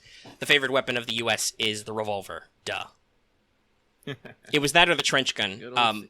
Because apparently, I didn't know this, but you know in Youjo Senki, when in the anime at least, when Tanya calls that guy out on using a trench gun as a violation of rules of war, apparently that's something the Germans actually tried to do. When the US came over, trench guns were so effective at sweeping out trenches that they tried to make it a war crime. Oh, wow. So, yeah, it was either revolver or the shotgun would be the U.S. signature weapon. Actually, yeah, now that I think about it, yeah, shotguns are a very American thing. I mean, they become more widespread, but... Oh, yeah. I mean, I know for a fact that the British bought some of the Browning Auto 5, the semi-automatic gun, which they used in certain capacities, but nobody was using shotguns as, like, trench sweepers like we were when we got there. Yeah, no. Because the U.S. had a lot of experience with stuff like the Mexican-American War, the American Civil War and stuff. Like, part of the reason I think why the U.S. was so isolationist, besides just our geographic, was that we'd had a couple of these modern wars before and realized, oh boy, that real sucks. We don't want to get in this unless we have to. Oh man, yeah, like we had the Revolutionary War, we had the Civil War, War of 1812, we had the Spanish-American War... Mexican-American War. Like, there was a lot of conflict, and like, in our immediately before World War I was the punitive expedition into Mexico to get Pancho Villa, which we failed at, but we tried. Yeah, like that's something about America's history people don't understand. In a very short amount of time, we did a fuck ton of fighting, and America got very used to certain types of warfare. Like we figured out some of the things about artillery, about automatic weapons with the Gatling gun, about scouts and armored cavalry. I think the U.S. was some of the first countries to do ironclads, and we also had a submarine. Here's the thing about war. War pushes technology. It really does. Oh yeah, World War I is a definitely great example. That's part of why I picked the setting. Besides just it fit with like some of the inspiration was just the first war with flamethrowers, with chemical weapons, with tanks, with serious military aviation. Like some countries didn't have a military aviation wing until this war. So, yeah, no. But, yeah, we were very experienced. While most countries' sidearms were very small caliber, like officers had dinky little, like, 32 caliber pistols or smaller, big countries like the U.S. and Britain were like, no, if you're out in the bush fighting people, you need a big fucking sidearm. So we were like 45 caliber semi-automatics. The British had their Webley revolvers, which are 4.55 caliber, like... No, you need a... If you have a backup gun, your backup gun needs to be pretty good. Whatever you have in hand, it should be able to kill something real good. Whereas lots of Central European armies were like, No, the sidearm is what the officer keeps to shoot his own soldiers in case they get uppity. I'm like, And we were boy, just like, that's really gonna "Excuse me?" suck for you if you have to use that in a real fight. Which is, by the way, I should say this, like,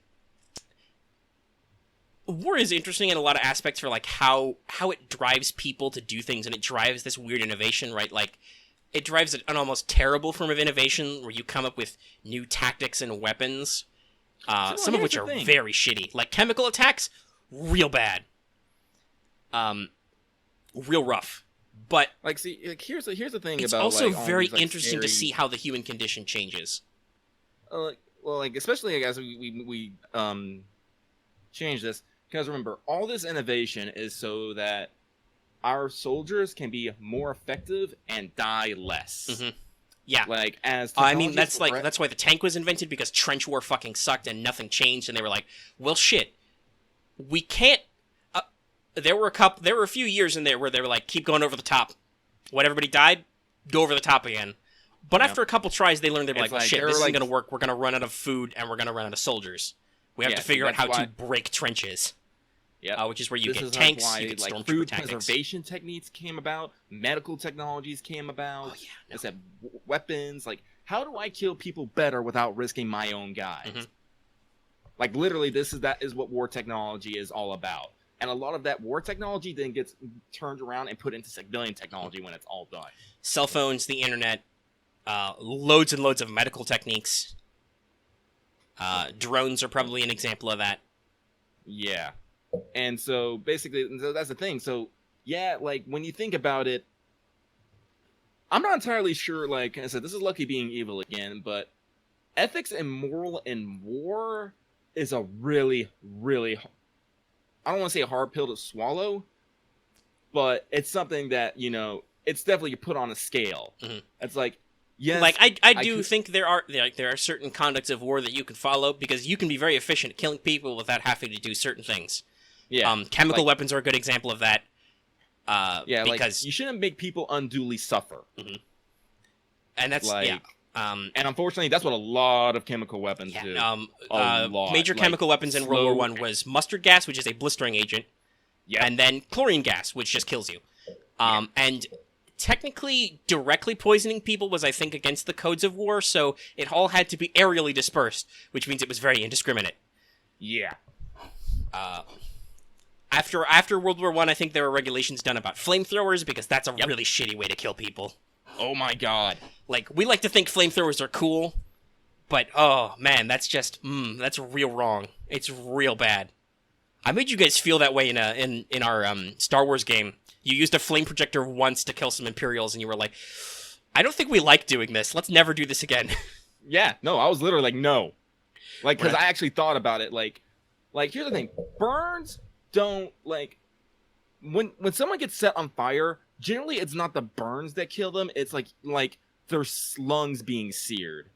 And that takes a little bit, because then you're slowly suffocating. Yeah, On top you of that, you basically have- it's either the sudden shock kills you because you're literally experiencing pain and injury everywhere all at once. Yeah. Or what burning actually kills you, it has to get inside you. Nothing vital to your life is on your outside. No. So you have just been cooked on the outside. You're slowly dying inside. And you get to experience this moment in agony. For And the I'll few say minutes this: that you have left to I live. was not nice. I was like, No. oh yeah, no, those guys, they're burning horribly to death. They're like rolling on the ground and screaming because dying in a fire is not Didn't a we good way to mercy go. kill them? I think you may have, because I there think were we a did. couple of them are still alive. Yeah. Like, no.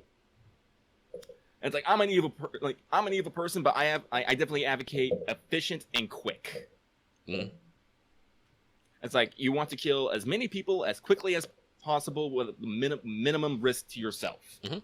That is the ultimate. And honestly, goal. that's like, some people might think that's not humane, but that is actually in a certain way the more ethical way to conduct war, to just maximum effectiveness surgically. Okay, you guys can no longer fight. We're done. Yeah. Nobody on my side died. Some people on your side died, but it wasn't like horrible suffering. It was just our maximum efficiency to get you guys out of the way. This is why bombing is like super prevalent, because as I said, it's quick, it's easy, minimum to risk to us. It does so much damage that whoever usually gets hit in the bombing runs, unless they're on the outset, like at the edge of the blast crater where they get hit more concussive force. Yeah. Than and honestly, the the only problem with bombing is like when you hit, like we always talk about like drone strikes and stuff, like when you hit non-combatants too, because they're technically not involved at all. Which it's a little like that's not very efficient. Those people weren't doing nothing. Mm-hmm. Also, as I said, but breeds conflict a little bit. Bombings are still definitely one of the preferred methods nowadays. And that was also super prevalent at the time. Mortars was a technology that took off lots of artillery and field guns. Naval warfare was still heavily bombardment-based. Bombers were also introduced in this time with your freaking iron bombs. You're making me think a lot about Youjo Senki right now, because that's one of the things the show heavily touches on is, like, Tanya's not a good person by any stretch of the imagination. However, I would say Tanya is a highly functional sociopath. Oh, yeah. Well, see, here's the thing about Tanya. Tanya is working as efficiently as so she doesn't have to fight in the war. So she's trying to, like, let's say this. Tanya definitely, like, no matter what Tanya says, Tanya fucking loves war. Yeah. Like, she likes fighting. You don't wear that expression when you're shooting and stabbing people and not have a good time. Tanya is also incredibly fearful for her life. Like, so Tanya's a neurotic person, and the first episode admits this, that Tanya's super neurotic, so it's totally okay to have that kind of juxtaposition between, boy, I sure like killing, I don't want to get killed. Mm-hmm. And so she is trying to find the safest and most efficient way of doing things, which usually means maximum firepower at the right amount of power in the right place at the right time. And the pseudo World War I setting in the light novel anime, the manga apparently just jumps the gun and strips straight to World War II aesthetics, which I don't think is smart because that creates the Lolly Hitler problem, which I could talk about for forever. Pro tip: Tanya's not Hitler. That's not how Hitler works. Germany plus military bad guys does not equal Nazis. Which is not to say that the German Empire was fluffy and nice. Stuff like blowing up cities. A lot of German soldiers are not Nazis. They're just German soldiers fighting for like. Well, also like in the World War I period, this is pre the Nazi Party period. This is Imperial Germany. Yeah. Like I said, they were not cuddly and nice. Their government was very keen on that mechanical efficiency. They did not use them first, but they developed chemical weapons first. They did actually shell some civilian populations in cities. They bombed the fuck out of British cities with Zeppelins. Mm-hmm. German technology was real good. Oh yeah, no, they were super advanced. They practiced unrestricted U-boat warfare, which means if you're a U-boat captain and you see a boat flying enemy colors, you can sink it. That's why America got into the war, because the Germans kept sinking our boats with supplies for the Entente powers, and they were like, "Don't do that." And we were like, "Germany, these aren't military ships you're sinking. You can't keep blowing up the U-boats." And they're like, "No, we're getting our ass kicked. We can keep blowing up your ships." And we're like, "Well, we're coming over then. We're going over there." When someone literally said, "Go get my gun." Well, we gotta go over there then. We don't want to go over there, but we're gonna fucking go over there. Don't make us go over there. Oh, Germany, you did it. But yeah, so like I said, Germany's not squeaky clean in World War I, but they're not the Nazis yet. They are a country in a weird position surrounded by enemies. Germany got real boned. Everybody in World War I was kind of assholes. Like, a lot of the centrality powers were assholes because a lot of them were declining empires who were like, well, we got to show all these countries how big our dick is. Yeah. Otherwise, we're going to fade away. And guess what? They got their asses kicked and they faded away. But the certain allied powers were not necessarily good people either. Like, the French were definitely probably one of the best because literally Germany tried to invade them as a preemptive measure to protect Austria-Hungary through Belgium, a neutral country. Like, guys, like, literally, go look up why World War I happened. It is a literal clusterfuck of alliances and treaties that, like, holy shit. I still can't wrap my head. They probably could have gotten at, like, you want to talk about petty motivations. Italy fucking flipped. They were supposed to be allies with Austria-Hungary and Germany, but the British and French promised them German holdings in, like, the Middle East and Africa, and they were like, fuck it, we'll fight for you. Yeah, which was Germany really kinda got dumb carved because up guess after what? World There, War I. you know what's on the Italian border with Austria and with Germany? The Alps. Mm-hmm. Oh my god, the Italian war was so shitty. They built trenches in mountains. Ugh.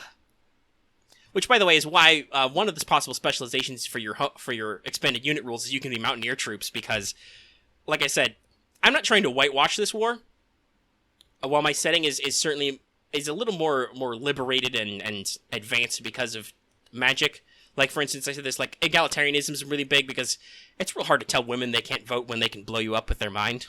Or that they have to stay in the kitchen when they can Magic make you is a great explode. equalizer.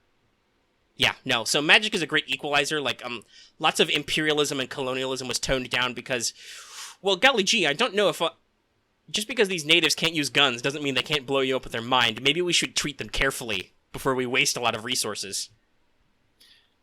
I know some people have issue with this, but an armed society is indeed a polite. Yeah, no.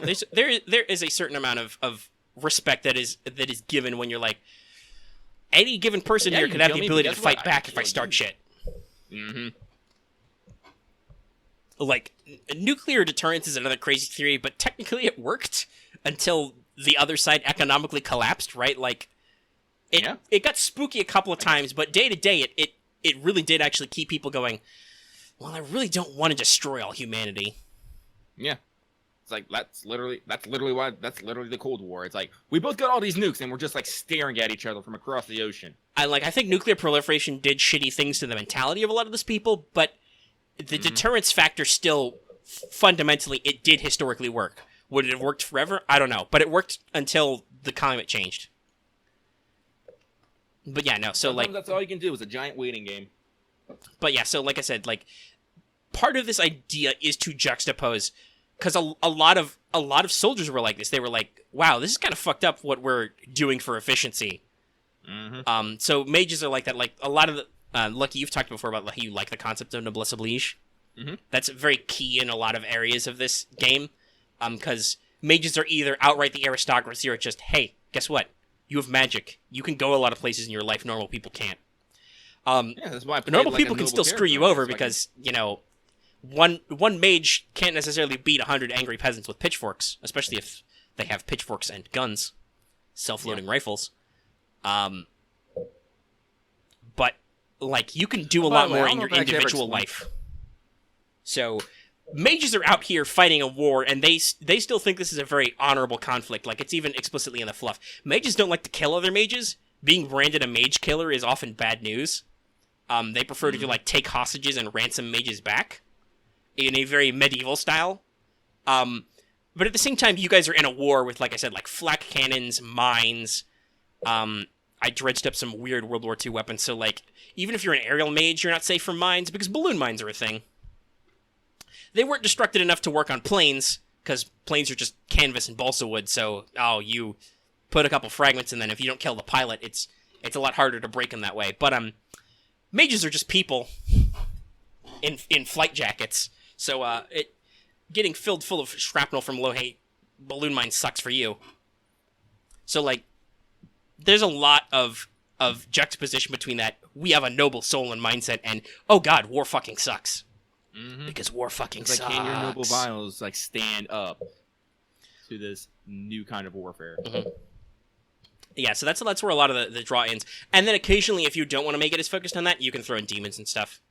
Because that's kind of the big checkmate of the game is like, and if we get too horrible to each other and do too much, we possibly let the literal enemies of humanity lurking out there back into our lives, and that's real bad.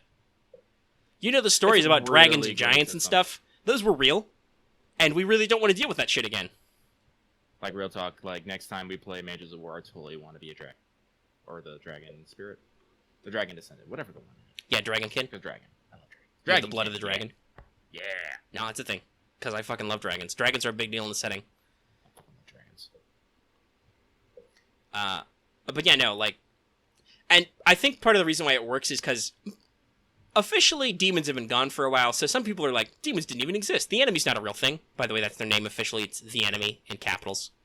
The capital E enemy. Regular people are like, the enemy's not real. That was all a metaphor. It was a religious allegory for how we should live our lives.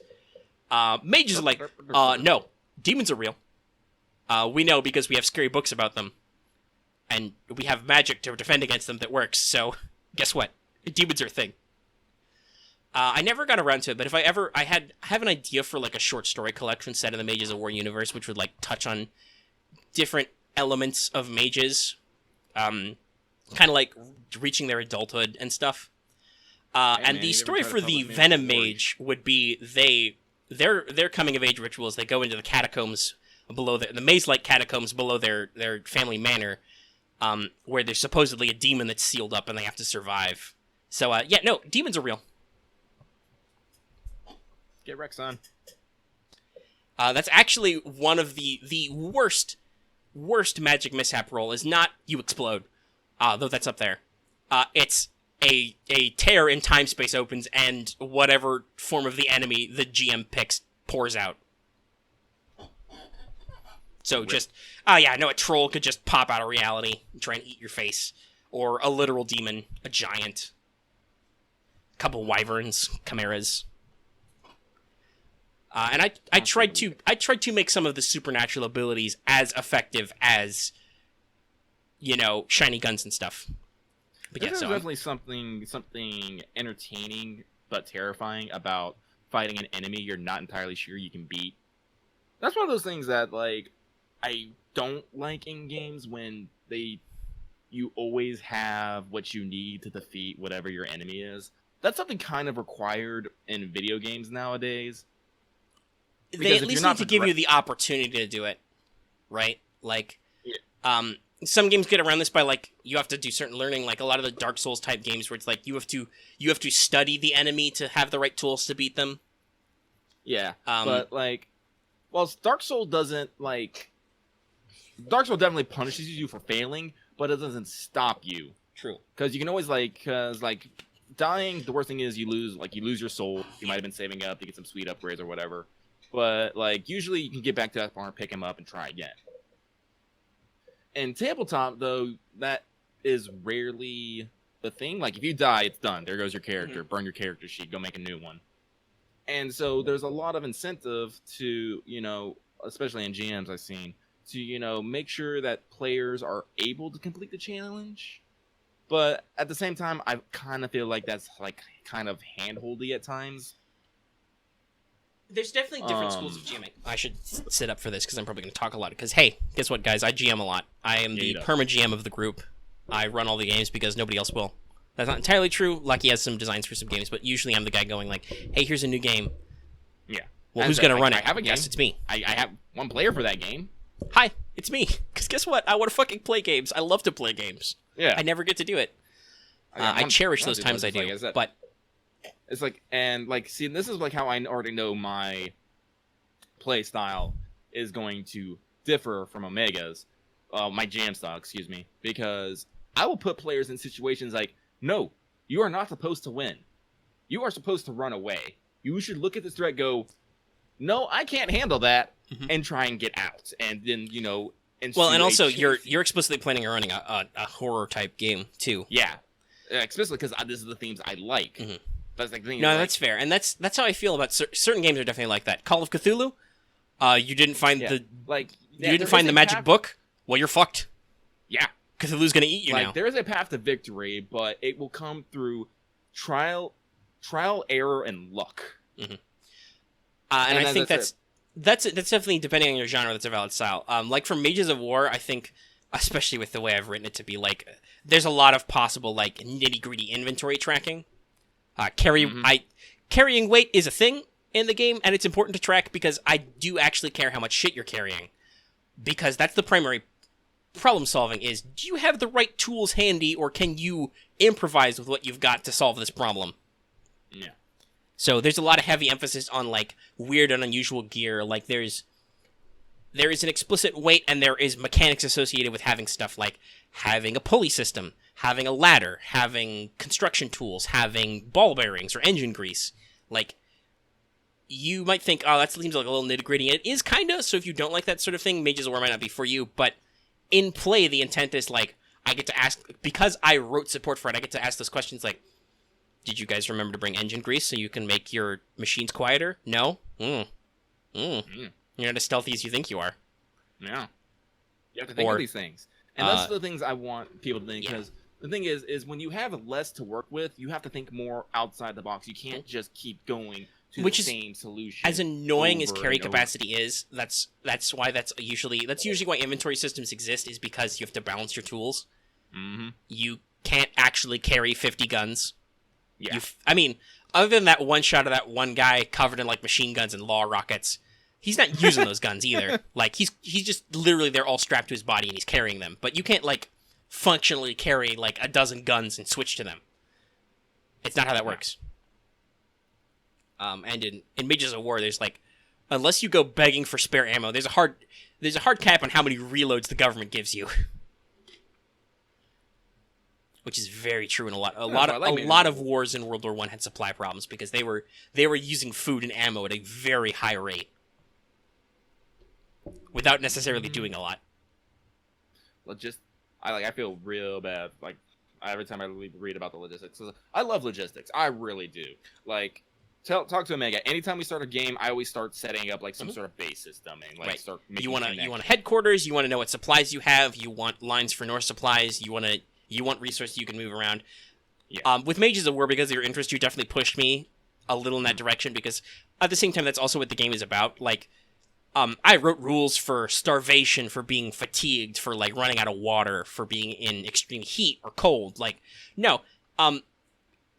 This is not, like, your ultra-modern war, right? Where, like, you guys pile in your Humvees, you go somewhere. If they really wanted you to, they could... You know, they've parked an aircraft carrier in the belt. They can, if shit's not serious, they can put a medevac helicopter on you, and they can put you on a carrier, and then they can put you on a hospital in like Germany in like a day. That shit doesn't happen in this setting. You get shot. You're in a ditch. You're missing part of your leg. You're screaming for Doc, and you're praying to whatever god you're on. You are literally in a ditch, and you are like, please, for the love of God, give me somebody who's good at this. Mm-hmm. And hey, guess what? Both of the mechanical special abilities that deal with medicine require tools. You want to use as a medic, you want to use your special power to be able to heal people as like just a half action, because normally it's like a full action and heal more wounds. You better be carrying your fucking first aid kit. I mentioned being a field doctor before. You want to do that thing where you can revive a fight easier? You better have your fucking surgeon tools on you. What? I can't carry surgeon tools and also carry my super expensive ultra rare one-of-a-kind gun? Well, you better pick. You better pick what's more important to you. Healing or harming. And magic obviously helps with that, but then magic is its own thing because, like, you have to constantly dodge your chance of success. Every magic roll could be a magic mishap, which could make things worse. A lot of magic is degrees of success based, so, like, if you fail and push, your success will be shitty. You have to have a focus to cast magic, except under very special circumstances. And if you try to cast without a focus, it's really bad for you. Mm-hmm. Like, you automatically get fatigued. You can't push or rush. Your magic and mishaps are harsher. It's just, like, if you don't have the tools for the job, it sucks for you. And while mages can fly around and stuff, you have a limited operating time. Excuse me, I'm very burpy today. I don't know why. Mm-hmm. You have a limited operating time. And if you run out of operating time with that extra fuel, well, guess what? You're probably stuck somewhere, possibly behind enemy lines, and you gotta hoof it over terrain. That is one of the reasons why I like the unit rules, because the intent is to give the ability to have universal skills that people can pick or buy. I haven't written the specialization rules, but when I write them, they're gonna have a special rule, which is they will have a discounted skill. Your first time buying a certain skill for your unit specialization will always be half price. Whether it's training or if you got the training for free, it's divided to plus 10. To incentivize, hey, guess what? If you're a scout unit, your guy should probably buy fucking navigation. Or maybe survival, right? Like, that's pretty important, I think, for unit cohesion. And that's definitely a problem you guys had a couple of times, because I think I got the starting EXP and starting, like, skill selection fine-tuned enough where you are competent at whatever your specialization is, but you can't necessarily grow to be multi-talented right away. No. If I remember correctly, I actually found that kind of felt a little, like, XP game once game got started was a little low, because there's a lot of skills, there's a lot of magic, and, like, stats and everything. Mm-hmm. You gotta be really sure what you're buying into. Because especially and again, like unit cohesion, like as I said, we all built things and there was no coordination, so we all had this this what's the word I want to use, hodgepodge mashup of skills. Yeah, And well, so and also some stuff didn't like Kirby played a medic and he took the pacifist quirk, so he was very shitty at shooting people. But he did spec heavily in like the way his skills were picked and the way his stats were chosen. Like Int was his highest skill and stuff, and he took medication right away. He was real good at healing. He even took a couple of the healing spells. So like, if you needed him to shoot things, even like wild animals, he was bad at that. Yeah. When you guys did actually get hurt a couple times, he was real good at fixing you. Mm-hmm. You were like assault, so you were like, when you got going with your shotgun, that was real good. Though your armor penetration was shit, so I think you had a problem a couple times with doing minimum damage on enemies. No, I didn't have it because I took the metal. Oh yeah, that's right. You took penetrating rounds too. That's how you fixed your problem. Yeah. It was if you were using stun rounds, then you were like, well, that's very effective, but you're not hurting people. I'm gonna go hit them with my sword. Yeah. Mm-hmm. Which you also buffed, but yeah. So like, we didn't get into it a lot, but if you guys had ever been in like a sniper duel situation, you would have been fucked. Yeah, I would have been fucked. I didn't have any long range options. No, you were. Out of the possible assault options, you picked the shortest range, and you made sure to go out of your way to get a better melee weapon. Mm-hmm. Marth was our demo man, so he had grenades and had a lot of them, and he was very scary with them. But actually, you guys were all, other than Kirby's character who had a scout rifle, all of you guys were fucked, because Marth took an SMG, which is decently ranged, but not the best. But he was really scary because auto-fire. Yeah. On the other hand, he burned through ammo a lot. I literally would have, if there was a sniper, I would literally have charged just the sniper and just been like, Serpentine! Serpentine! Yeah, no, that's the thing you can do, actually. I'm pretty sure I don't remember what the action is specifically called. It's either dash or run, but you explicitly take a penalty to be hit when you're running all out. You can't do anything else, but you're harder to hit when you're booking it. Because you are. If you do a dead sprint and you, like, make sure not to run in a straight line so that snipers can do math, because being an expert marksman is actually very easy to teach. It's the psychological shit that's hard with snipers. The actual math of shooting people accurately from a very long way away is easy. They have apps that do it now. So if you run in a straight line and they can just do math to hit you, that's bad. But if you're moving fast and juking around, it is very hard to hit you. Yeah. Hitting moving targets is a rare talent. Yeah. Which is also, hopefully, that's the thing that's carried into this, is like, when you hit people with guns, it usually hurts a lot for them. Also, when you hit people with swords, hitting people in a modern armor setting with swords is actually scarily effective. I think you cut a few people off at the knees, literally, a couple of times. I said I did the thing on my because I had metal. I love the metal, so if we ever play again, I'm playing in like just a straight metal character. It has a spell that basically just gives my sword like more penetration. So I'm just all like, well, screw your armor. Yeah, you can just make a tempered sword, because guess what? You're a metal affinity. The sword's made of metal. You make metal better. It was great. I loved it. And that's another great thing. Like, I think all the elemental specializations got a lot of character to the mages. Like, because that's the thing. Like, elemental traits can affect your personality too. Yeah. Some of it's stereotypes, but some of it's like true. But like, metal's got a lot of interesting utility. They can strengthen armor. Their range isn't always great, but they've got a couple of like barrage type attacks, like literally shooting needles or gems at people. Unlimited Blade works is in there. Yeah, it's not directly like quite an urban fantasy like, say, a Modern Fate is, but there's definitely some Fate inspirations. Like, you can shoot beams of light at people. You can create rains of swords to throw at people. I was just actually like had to modify it, because at one point it's like, after I create these swords, they don't disappear. So could I actually pick one up and wield it? I'm like, Omega was all like, yeah, I guess. Yeah. They'd be shitty because you made them with magic. But yeah, all right, they're improvised, and I have improvised rules. So yeah, they're there. Yeah, so I decided if I ever got it, I would do that, and then I would use temper on them to make them look The cool. almost every tree for each elemental affinity has like a melee buff. The melee buff for wind or air is literally called invisible air. It makes your strikes more accurate and better at defending. But yeah, no, like Yeah, every what are mage we has going its for, by the affinity. way? Like nobody played a water mage, but I think that would be very interesting to see. Especially if we ever did just for the horribleness of it, I really want to run a sub mage campaign or at least a one shot. Just because I have that primal fear of the ocean. So this is how I deal with it, is I make other people deal with my primal fears. Let me tell you, people. I served in the Navy for 2.5 years. I made my deployments. I got to see a lot of fucking water. Water is fucking terrifying, okay? Like, when you're in the middle of the ocean, like, it is estimated you can see about 14 miles to the horizon. And there's like, just accurately. nothing. Nothing.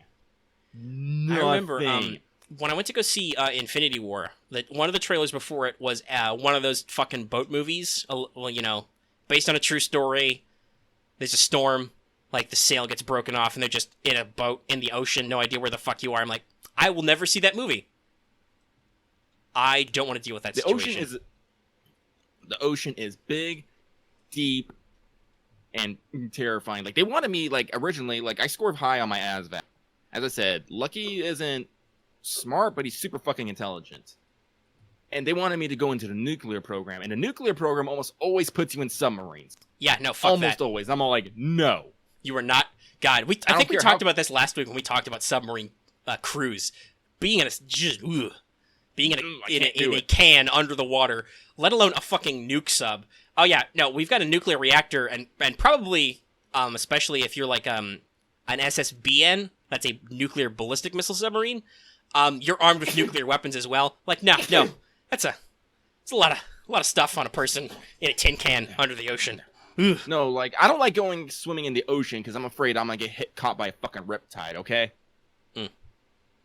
Also, I watched Jaws and Deep Blue Sea at a formative age. I know sharks aren't scary. I still have that primal fear of sharks. I wouldn't say I have a primal fear of sharks. Not really. What I definitely have a justified primal fear of, having lived in Florida for a long time, and just they're fucking terrifying. Gators. Gators and crocodiles are nasty creatures. And they are probably more likely to fuck your shit up than a shark. Yeah, like a lot of things, like a lot of people like have common fears of, you know, snakes, spiders, and stuff. I instead have what I call a high amount of respect for. Yeah, I've talked about this. Like, I think my mom has like a fear of spiders. Like, she's talking about it, like she doesn't like spiders a lot. Me, I don't like spiders, but I don't have like, because I do have an irrational fear of stinging insects, bees and wasps. Because I've talked about this before. I was stung as a very small child for as far as a small child I could think of no reason, and my memories are fuzzy, so I'm not sure. But it felt like for no reason, so I just have that like deep-seated fear. I will freak the fuck out. Like, if I think there's a buzzing, stinging insect around me, if I see something that looks like a wasp, I will, like, do almost comical shit to get away from it, right? Mm-hmm. God, I talked about playing, like, Fallout New Vegas, like seeing Cazadors, you know, freaks my shit when they, like, come out of nowhere at you. I'm like, ah, God, shit, fuck. Like, that actually bothers me. Spiders, I'm like, well, Mr. Spider... or probably Mrs. Spider, I need you to get the fuck out of my life, or I'm gonna have to get rid of you. It's like, usually, like, I see and spiders honestly, some spiders are small enough that you're like, whatever. Oh, there's some spiders living in some cobwebs in the corner of my room. Ah, fine, you're probably eating flies and stuff. You're okay. New roommate. Big wandering spiders chilling out. I'm like, I don't know what kind of spider you are. Please go away from me. I remember I was laying in bed, like, a few days before my first day of work, and I saw, like, a spider going over my tablet. I'm all like, I can't sleep now. I didn't go out of my way to, like, squish the spider or anything. I'm just like, Yeah, I don't want... Yeah, exactly. You're like, I'm not, like, freak out scared of you, but at the same time, I am now uncomfortable with the idea of being unconscious and defenseless with you in my life. In my space right now. And it did bite me, by the way, and my hands got so swollen that, like, they wanted to send me home from work. I was like, nah, it's fine. Yeah, no, if it was really serious, you would have felt like you were dying. Yeah. No. But no, like, literally, like, from the palm of my hand, like the front and back. My fingers were fine. Like all the way to my elbow just swole up. It's like I couldn't like I could make a fist, but like it would hurt. And I was like, eh. Well, the spider got what it wanted. Yeah. It got you to respect it and probably be shittier at dealing with it. But yeah, no. Like, I don't know. Maybe it's because I was rolling around in bed and it was all like, hey, fuck off. Because that's something that. Well, yeah, that's something. Spiders and snakes, because you mentioned snakes earlier, what their what their venom is for, because it's venom, is to kill their prey. They don't want to use it to scare you off unless they have to. Yeah. Like, snakes will only fuck with you if they think you're getting in their business. Now, I think some snake breeds are actually kind of aggressive about that, but most are just like, you know, the classics like the rattler. The rattle exists so it can tell you, hey, I am here. I am a snake. Yeah, you need to get the fuck back, or I will bite you. Yeah, I remember, like, actually, and some are even more fucking chill than that. Like, as long as you don't actually, like, try to, like, pick them up, they're just like, oh, okay. Like, I remember there was, like, I almost stepped on a really poisonous type of snake down in Virginia. Like, it was dark, I just got done fishing. Mm-hmm. Probably. And I looked down, and there's just a snake at my feet, and he was just looking at me, and I was looking at it, and he was like, hiss. I was like, sorry, and just moved on, and he didn't even fucking move. He's like, whatever. Yeah, that's the thing. A lot of things about animals, like a lot of animals aren't necessarily malicious. They're just defensive. Yeah. Some animals are assholes. There are asshole animals out there that are like ultra aggressive. Yeah. Most of them are not the types that most people associate their fears with, which is actually probably why we don't have.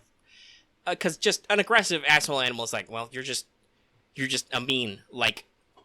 Stuff like spiders and snakes that can get you is probably more like a sudden, like, oh, this was suddenly very bad for me. I am dead. Yeah.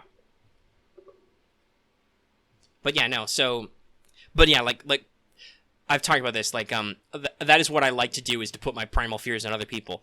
I don't like being underground. I've talked about this before with like Dragon Age. Like the deep roads always freaks me out in Dragon Age. I'm like, I don't like this. Not like full blown panic attack or anything, but like. It makes me uncomfortable to be underground in this situation. I'm not, like, claustrophobic, but, like, just specifically being underground makes me nervous. The water makes me nervous. I would say... Bees make me nervous. All of these things show up in games I run and stuff I write. I make people deal with my fears. So that's why I want to run a submage campaign. Like, underground, like, I've explored, like, volcanic vents, and sometimes those areas get very tight. And I'm, like, I don't get worried until I'm worried that I'm gonna get stuck. Mm-hmm. That's what scares me. That's the real fear a lot of people have, is you're not, like I say this, I'm not claustrophobic, and I don't have whatever the fear of heights is. If I am, like, in a small space and gonna get stuck, I actually got up on my mic a little too hard there. It was very loud for a sec. But, if I get in, like, a space and I feel like I'm going to get stuck, then you have a very natural reaction like, oh, shit, I'm going to get stuck. If I'm standing on the edge of something and I'm looking down, I'm like, oh, shit, I could fall because I can see the ground from here. But if you put me in, like, a plane, I love looking at plane windows. That's cool. Like, the concept of height doesn't bother me, but if you're standing on an edge going, yeah, no, I could fall. That's a little freaky. Mm-hmm. Like, again, I used Navy, to climb trees a lot as a kid. Like, I worked on an amphibious assault character. We had a flight deck. That flight deck did not have rails, okay? No, because things need to fly off it. Or possibly land on it. Mm-hmm. Like, I would do forward lookout. Flight decks are really fucking high off the ground. Like, off sea level. Mm-hmm. Literally top of the... Well, not top of the ship. Top of the ship is the fucking superstructure, which holds the bridge. What's even greater, like, one of my favorite things to do when I was deployed was do forward lookout. Because forward lookout is basically just a position where you look forward and you keep a pair of eyes looking around at all time.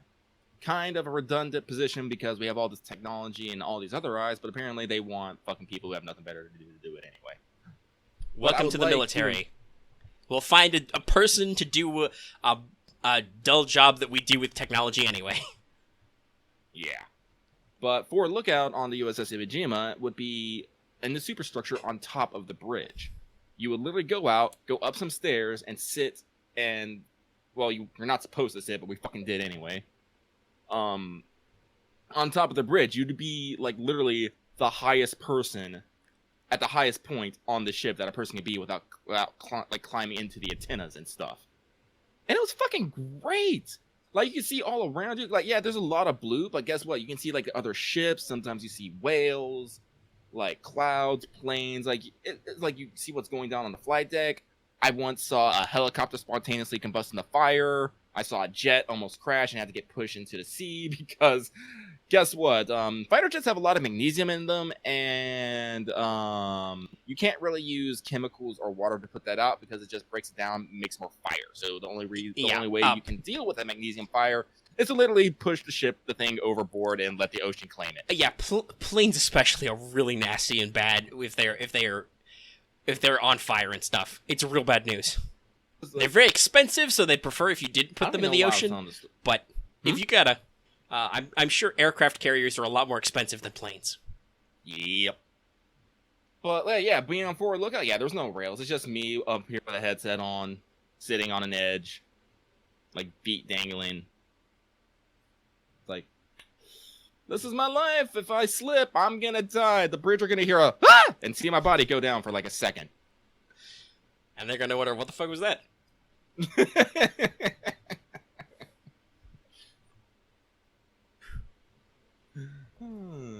So, like, I never, like as I said, like, I don't have irrational fears of a lot of things, but I do have what I like to say, healthy respects. Yeah, I think that's common with a lot of people. Like, oh boy. People might think they have irrational phobias. I think those are pretty rare to actually have a phobic disorder. Like I say, I haven't talked to like a therapist or anything about it, but I think it's fair to say I have a phobia related to, like I said, like bees or wasps and stuff, just because I act very stupid and irrational around them. Like a single wasp isn't a big deal to you as a human. It's usually swarms of them because they can sting you a lot in a short span of time. One's not a huge deal. It'll suck for a while, but then you'll be fine. But I still, like, freak out, like, to irrational levels. Yeah, if you are going to, like, start throwing things and, like, make it straight lines out, yeah, it might be Yeah, no, I mean, literally once, I think it wasn't even a wasp, it was probably like a mud dauber, which looks like a wasp, but literally once in my house there was one, it buzzed close to my face. I literally yipped and jumped sideways onto a couch. I dove out of the way of a tiny bug. That's a little extreme. Mm-hmm. But that was just what my gut said. It was like, oh my god, it's coming right for you. You got to get the fuck out of the way. But yeah, that's like I said. That's why I want to run sub mages. I originally think I was going to put this into a metaphor for like how water mages are different because they are. You can breathe underwater, kind of, and swim real good. Mm-hmm. Though it would be, you could probably play a metal mage in a sub campaign because that would be fucking scary. You literally get a guy who can get under the waterline and start tearing away your plating with his bare hands. But anyway, it's funny to think that I wasn't sure we'd get onto our super serious and philosophical, but we did. We talked about fears and stuff. We've been going for about 2 hours. Again, I was gonna bring up Hanlon's razor when we were talking about malice and stuff, but I don't know if we can want to go into that. I mean, we can mention it pretty briefly. Yeah, Hanlon's razor is on I forget what they're called. It's an aphorism. But it's basically, like Occam's razor and all that stuff. It's just like something like... Anyway, it goes basically never attribute to malice what can be adequately explained by stupidity or ignorance. Mm-hmm. Like, just because something seems like it's doing some mean or fucked up shit doesn't mean it's actually being mean or evil. It's just either behaving like in a natural way or it just like didn't fucking know. Like with the spiders and snakes. Yeah, if you get like real close to it, like guess what? You are a huge fucking human with a foot that can literally crush its head. Mm-hmm. Yeah, it's gonna be like, no! And especially like a lot of spiders and snakes have sensitivity to vibrations. So they can tell something much heavier than them is coming from a long way off. Yeah, and so it's like, yeah, you like, it's people are like when people say like they're probably more scared of you than you are of them, they're dead fucking serious. Remember, we are fucking giants, literally gods. Like Yeah, if you level want to of think about it, gods okay, to them what? who literally hold their fate in our hands, just dependent on our whims. Yeah, we are definitely Like, one of the biggest primates there are. yeah, And even then, we're pretty sizable and meaty for mammals in general, right? yeah. Like, okay, there are a lot of quadrupeds that are bigger and heavier than humans, but they tend not to be in as diverse environs. And guess what? And guess what? They usually give snakes and everything just, their own space. Yeah. I think humans are like probably one of the few things that will go actively up and try to fuck with them. Yeah, Why? the inquisitive nature of humans has sometimes leads us to ignore our other instincts to not fuck around with stuff. Yeah. And because we fuck around with stuff, people get scared of stuff. So, meh. But yeah, Hanlon's razor is a great statement because it's just, you really should think it to your life. Like, a lot of people want to attribute sinister motives to a lot of stuff because that's sexier or cooler or just more dramatic. No, people can just be dumb. Yeah. Stuff can just be dumb. I won't even say dumb. Like, I would actually rather say ignorant, because dumb implies that they might be like, actually stupid. But you could just be could just be lacking the knowledge, which I think is something completely different. Right. And and in some ways, you can say stupidity describes ignorance can describe a certain kind of stupidity, and vice versa, right? Like, yeah.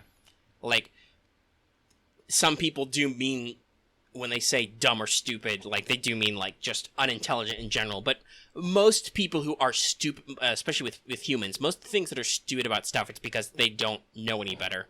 Yeah. As like, humans have to be taught. Like, I actually got into a conversation about this because I was actually saying, like, no, humans still have instinct. And my friend actually boiled it down to me because he really fucking sorry. It's like, humans don't have as much, like, they have very little instinct. Yes, our instinct. Well, honestly, it's probably because we're born so undeveloped. Yeah, no, that's literally it. We have one instinct. You know that one instinct is? Pattern recognition. That is the one sole instinct in. Basically, from our birth, our one thing is to mimic and to recognize. Like, and that's how we learn to do literally everything. Walk? Yeah. Somebody has to. You see people walking, you try it yourself. And they try to. That's our instinct, is pattern recognition. We recognize the people around us when we're young, so we know that these people are okay. That's because remember how I was talking about, like, how people are born evil? Like, my friend says, it's like, yeah, it's because that's, like, it's a stimulus. Like, for steal, like how I'm saying a child will, like, lie, steal, or, when I was saying, because, like, usually when a child steals, because they have, like, I have taken this thing. I like this thing. He has that thing. I want that thing because I like this thing. It's like, it's all like that. They do not have the pattern of, they don't have the deep recognition to understand, like, the moral or even legal compulsion against, hey, there's certain things we don't accept in society. That pattern has not been put into the other equation. So it's like, I don't even know where I was going with this, but well, we were talking about the difference like between like stupidity or instinctive actions and like being like just ignorant. Which so humans are. When humans have behaviors that seem dumb, it's probably just because they haven't learned how to respond to what other people might say is appropriately about something. Yeah. And specifically, people may have had bad experiences which specifically cause them to react inappropriately. Yeah. I think about a lot this like internet cultures, like all you need is to run into one asshole. Because we've talked about how people like to put themselves in boxes a lot. You run into one asshole who claims to be from a certain box of people. You have learned that people who go in that box are assholes.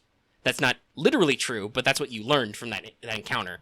And an important thing I think about like a certain amount of maturity and like understanding in a lot of situations, and even empathy, is understanding, oh, wait, no, that's not true. Not literally everyone who fits into this profile is an asshole. Because that doesn't make logical sense. But humans are not always logical. That rolls back into Youjo Senki, where it's Tanya's huge problem is that, like I said, she's a functioning sociopath, but she's stuck in a turn-of-the-century world where people are still driven by stuff like honor and glory.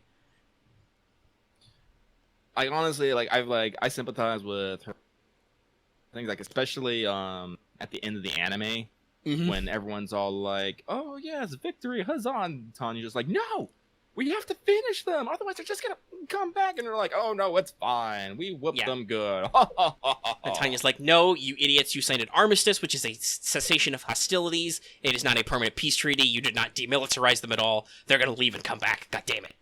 God damn it!" Which I definitely felt for Tanya in that moment because I'm just like, well, because that's kind of the culmination of Tanya's curse, which is, okay, I've busted my ass. I've nearly been killed several times. I have, despite all odds, managed to survive to this point, to solve this war, which hopefully means we will achieve peace. I can retire. I can teach military theory at a fucking college somewhere and just kick back. No. The upper brass screwed you, and they have enabled the enemy to potentially regroup to the future, and yeah, you're gonna have a bad time now, Tanya. I really hope they do a second season of the anime because you need to defeat them thoroughly. Uh-huh. Not like messily, but efficiently and thoroughly, so that they do not feel like they have a. Yeah, and also, I think there's a certain type of defeat you can hand somebody. Like, you can, Tanya wouldn't think this, but you can have a certain amount of honor and you can be a good winner, not a sore winner. Because a part of the reason why World War II happened is that the Entente powers were sore winners.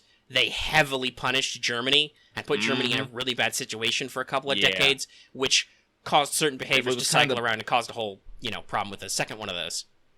If we had not been quite so punitive, things would have resolved cleaner, and probably some kind of conflict would have broken out, but it would not have been like the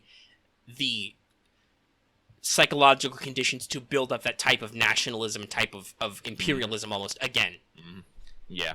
Because basically, if you think about it in a sense, World War II fundamentally on the German side is we got boned at the end of the last one. We could do it again, and we could do it better this time. Yeah. Which is a really dumb way to think. You want to do that again? You think you can win this time? Like, see, this is the point I'm trying to make. Like, if you can defeat your enemy without humiliating your enemy, generally the enemy will take the defeat a lot better. Right, because they will we talked about learning lessons. They will treat it as a lesson learned. They will be like, okay, that did not work. Yeah. They let rationality take over. If you defeat them embarrassingly or humiliatingly, rationality takes a backseat, and they just think about how pissed off they are. Yeah.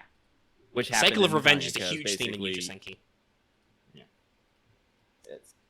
Like I said, I really hope they do a second season of the anime because I'm very interested. Because I think that, like I said, like the way the original web and light novels end, and then the manga handle things, and now the anime are all slightly different.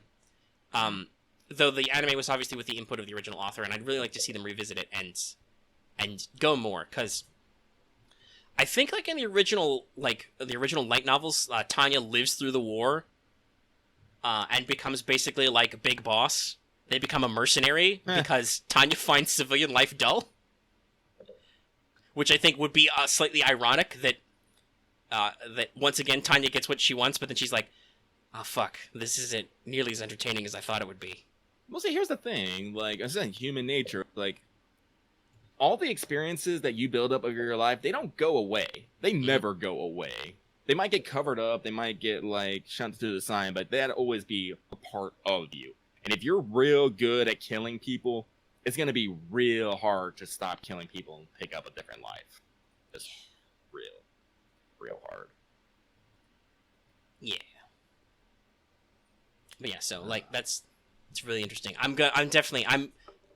Before we wrap the show, I think, because we're, once again, almost 2.5 hours, and I still got to make this, and I got to, like, play around with audio filters and stuff. I have a real deep desire to watch all the anime of Tanya the Saga of Evil again, but I'm trying to hold myself back because I'm really trying to catch up on stuff. I've been catching up on Anglemois, and I've been catching up on Banana Fish. Both are very good. With Banana Fish especially, I feel like we didn't do enough time on it, but the music in that show is amazing. Like, there are a couple of key leitmotifs that play, and they're just so good. I'm up to episode 4, I think I'm going to watch in both now. And for music, I'm specifically thinking of, it plays a lot with the mafia boss, I think, whose name escapes me, but that kind of like, it's piano, I think. Like kind of like it's got piano strings, and then it's got like the hip hop, like the beat under it, and then the like a lot of music in general is really good. Yeah, very thematically appropriate. I like it a lot. Like I said, Anglemo's good. The filter's weird, but you know the night shots, especially with the very traditional art style filter over it, like it's on a canvas or something. It kills my immersion, but I still like the show a lot. It's covering a lot of good themes. It's very interesting to see this story. Like I was actually looking about it, like the invasion, like the Mongol invasions, are something that has not really been touched on in media. And actually, honestly, thinking about it, just from the way Anglemo is handled, I can see why, because Tsushima's kind of its own thing, right? Yeah. He even says, and I think it's the second episode when he's amazing. drawing the map, he's like, this is like a country all of its own, which is kind of true. Yeah, like, and, but here's the thing, like, the Mongol invasions of Japan were actually a big turning point in Japan, because it is the Mongol invasions were at the first point where Japan had to defend itself from an outside source. Before that, it was all internal struggles. Because I think all the times the Chinese tried to invade, they were hit by typhoons. Yeah. That's where the legend of the kamikaze comes from, the divine wind. Literally, a couple of Chinese invasions were stopped by such terrible storms their fleets were sunk. Yeah. And actually, and that happens to the Mongol hordes, too. Like, I don't know why. It's just at that time, like, Japan, the seas were just like, no. But, like, the Mongols were able to make it, and, like, one of the things was, like, Mongol swords were, like, heavier and stronger than Japanese because they had katanas, better access to steel? Yeah. And so whenever they met in battle, like, the Japanese katana would just buckle, so they had to start rethinking how they made swords and, like, how they did combat in general. Right, because the reason why katanas are thought of as such high quality, and for slashing especially, they are incredibly efficiently designed.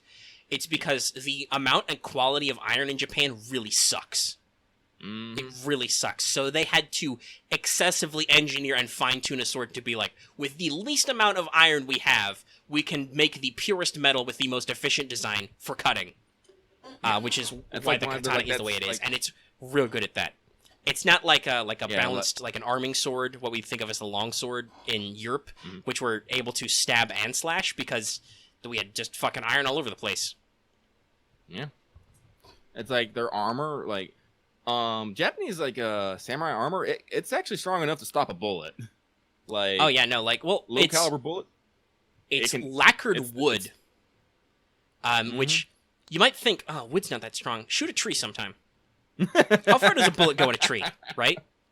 I mean, I have been shooting out in the wilderness and used a tree as a backstop. At least pistol caliber bullets don't go through trees. Yeah, no. And they probably don't go very deep past the bark and the inner heartwood, because wood's actually very tough. It's just that metal tools are very well designed for it, but yeah. It's very interesting. But like I said, the tactics are interesting to see. A lot of like concepts are interesting to see. Teruhi's fucking hip windows are killing me. But yeah, no, like I said, I like it. They're both good, and I'm desperately trying to catch up, and I'm like, no, you can't, because you're gonna be here forever, even if it's only like 13 episodes. That's so many hours you're gonna spend watching something you've already seen. At least wait until you're current. Like, I'm trying to watch a lot of stuff too. Like, there's another anime I actually wanted to talk about that's actually airing. I wanted to get into the themes of what is justice, which I put a very dramatic bong in there by accident by touching my mic stand. Look forward to that, audience. Because there's an anime, I'm not going to get into it for next week because it's still airing. But so, mark it on your calendars. Next week we're going to talk about justice and how it's relative. All right. What's the show? But other than that... Lucky, what show is it? If you said the name, I didn't hear you. I didn't. Okay. Next week. Oh, okay, so you're going full-blown. Will you tell me off air so I have a chance to prepare, possibly?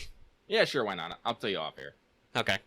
We'll leave it as a surprise for the audience, because we're at almost 2.5 hours again, and I gotta edit this. And eat dinner and stuff. I got a backup burrito. That's good. Yeah, okay, so that's cool for next week. We talked about anime, we talked a lot about Azur Lane, obviously, and we talked a lot about tabletop games. We talked a little bit about regular games because we're excited for VC4. Yeah, we are. Good old right. I feel comfortable mentioning on the show. Oh, I looked in the wrong direction. I have thanks to the generous donation of my mother, because my parents are actually super supportive of me trying to be successful at this, because I think they want me to move out and live on my own at some point in my life. I have a capture card now, so this weekend I'm going to try and figure out setting that up. What? Well, fuck, now I gotta go buy me one. I refuse to be outdone by you. Refuse. Yeah, don't hurt your wallet, but yeah, no. I was planning on buying one anyway, because I wanted to stream Shadow of the Tomb Raider and Valkyria Chronicles 4. Yeah, I don't know what's about streaming per se. I'm definitely going to try and record these. Recording, I should say. Yeah. I don't know. Shoot, we might have to fight it. Are you gonna... Oh, I see. Oh, I see. I have the Game Capture HD. I don't know. You will probably end up with VC4 first, so you might do that. Maybe we could do dueling plays. I don't know. But I'm going to try and get it set up and figured out this weekend. I'll look for that on the channel. If I get it working, the first game I'm going to play is going to be Extella. Fate Extella. Yeah, makes sense. Which makes a lot of sense for this setting. But yeah. I'll have to figure getting that set up. But it's really nice. Like I said, it's the Game Capture HD. I specifically was looking at a refurbished model because it's cheaper, but it seems functional. It's got all the cords you need in it, which is really good. I don't have to buy another HDMI cable. I guess we're dropping fucking news. I'll drop mine. I, as a birthday gift to me, bought a new phone. Yeah. It's good. I bought a Galaxy S9. I dropped $720 on this. And that was with a $100 discount. It's like, goddamn phones, why are you so expensive?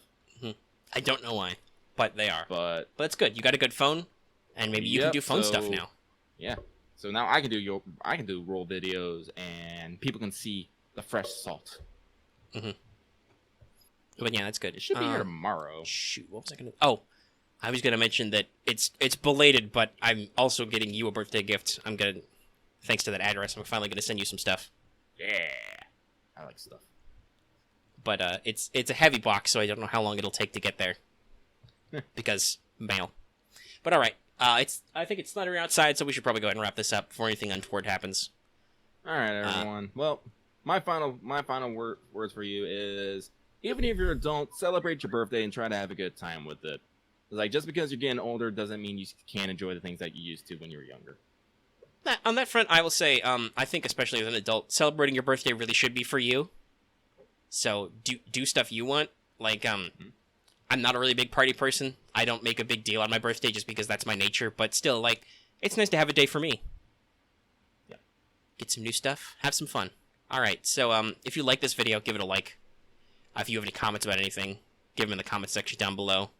You can also hop on our Discord. That's really convenient. We can get lots of discussions done there, share links and stuff. And if, God forbid, you're new here, please consider subscribing. That's it, really. You can consider supporting us on Patreon, like it said at the front of the show. That would really help us out. And may or may not be deriving purchases of games like VC4 so I can record them for the channel. Since I have a card that hopefully works. Yeah. And I'll see you guys next week for What's Up. This is What's Up 7, Lucky. We've been doing this for almost like two months. I like it. All right. We will see you guys next time. Bye-bye.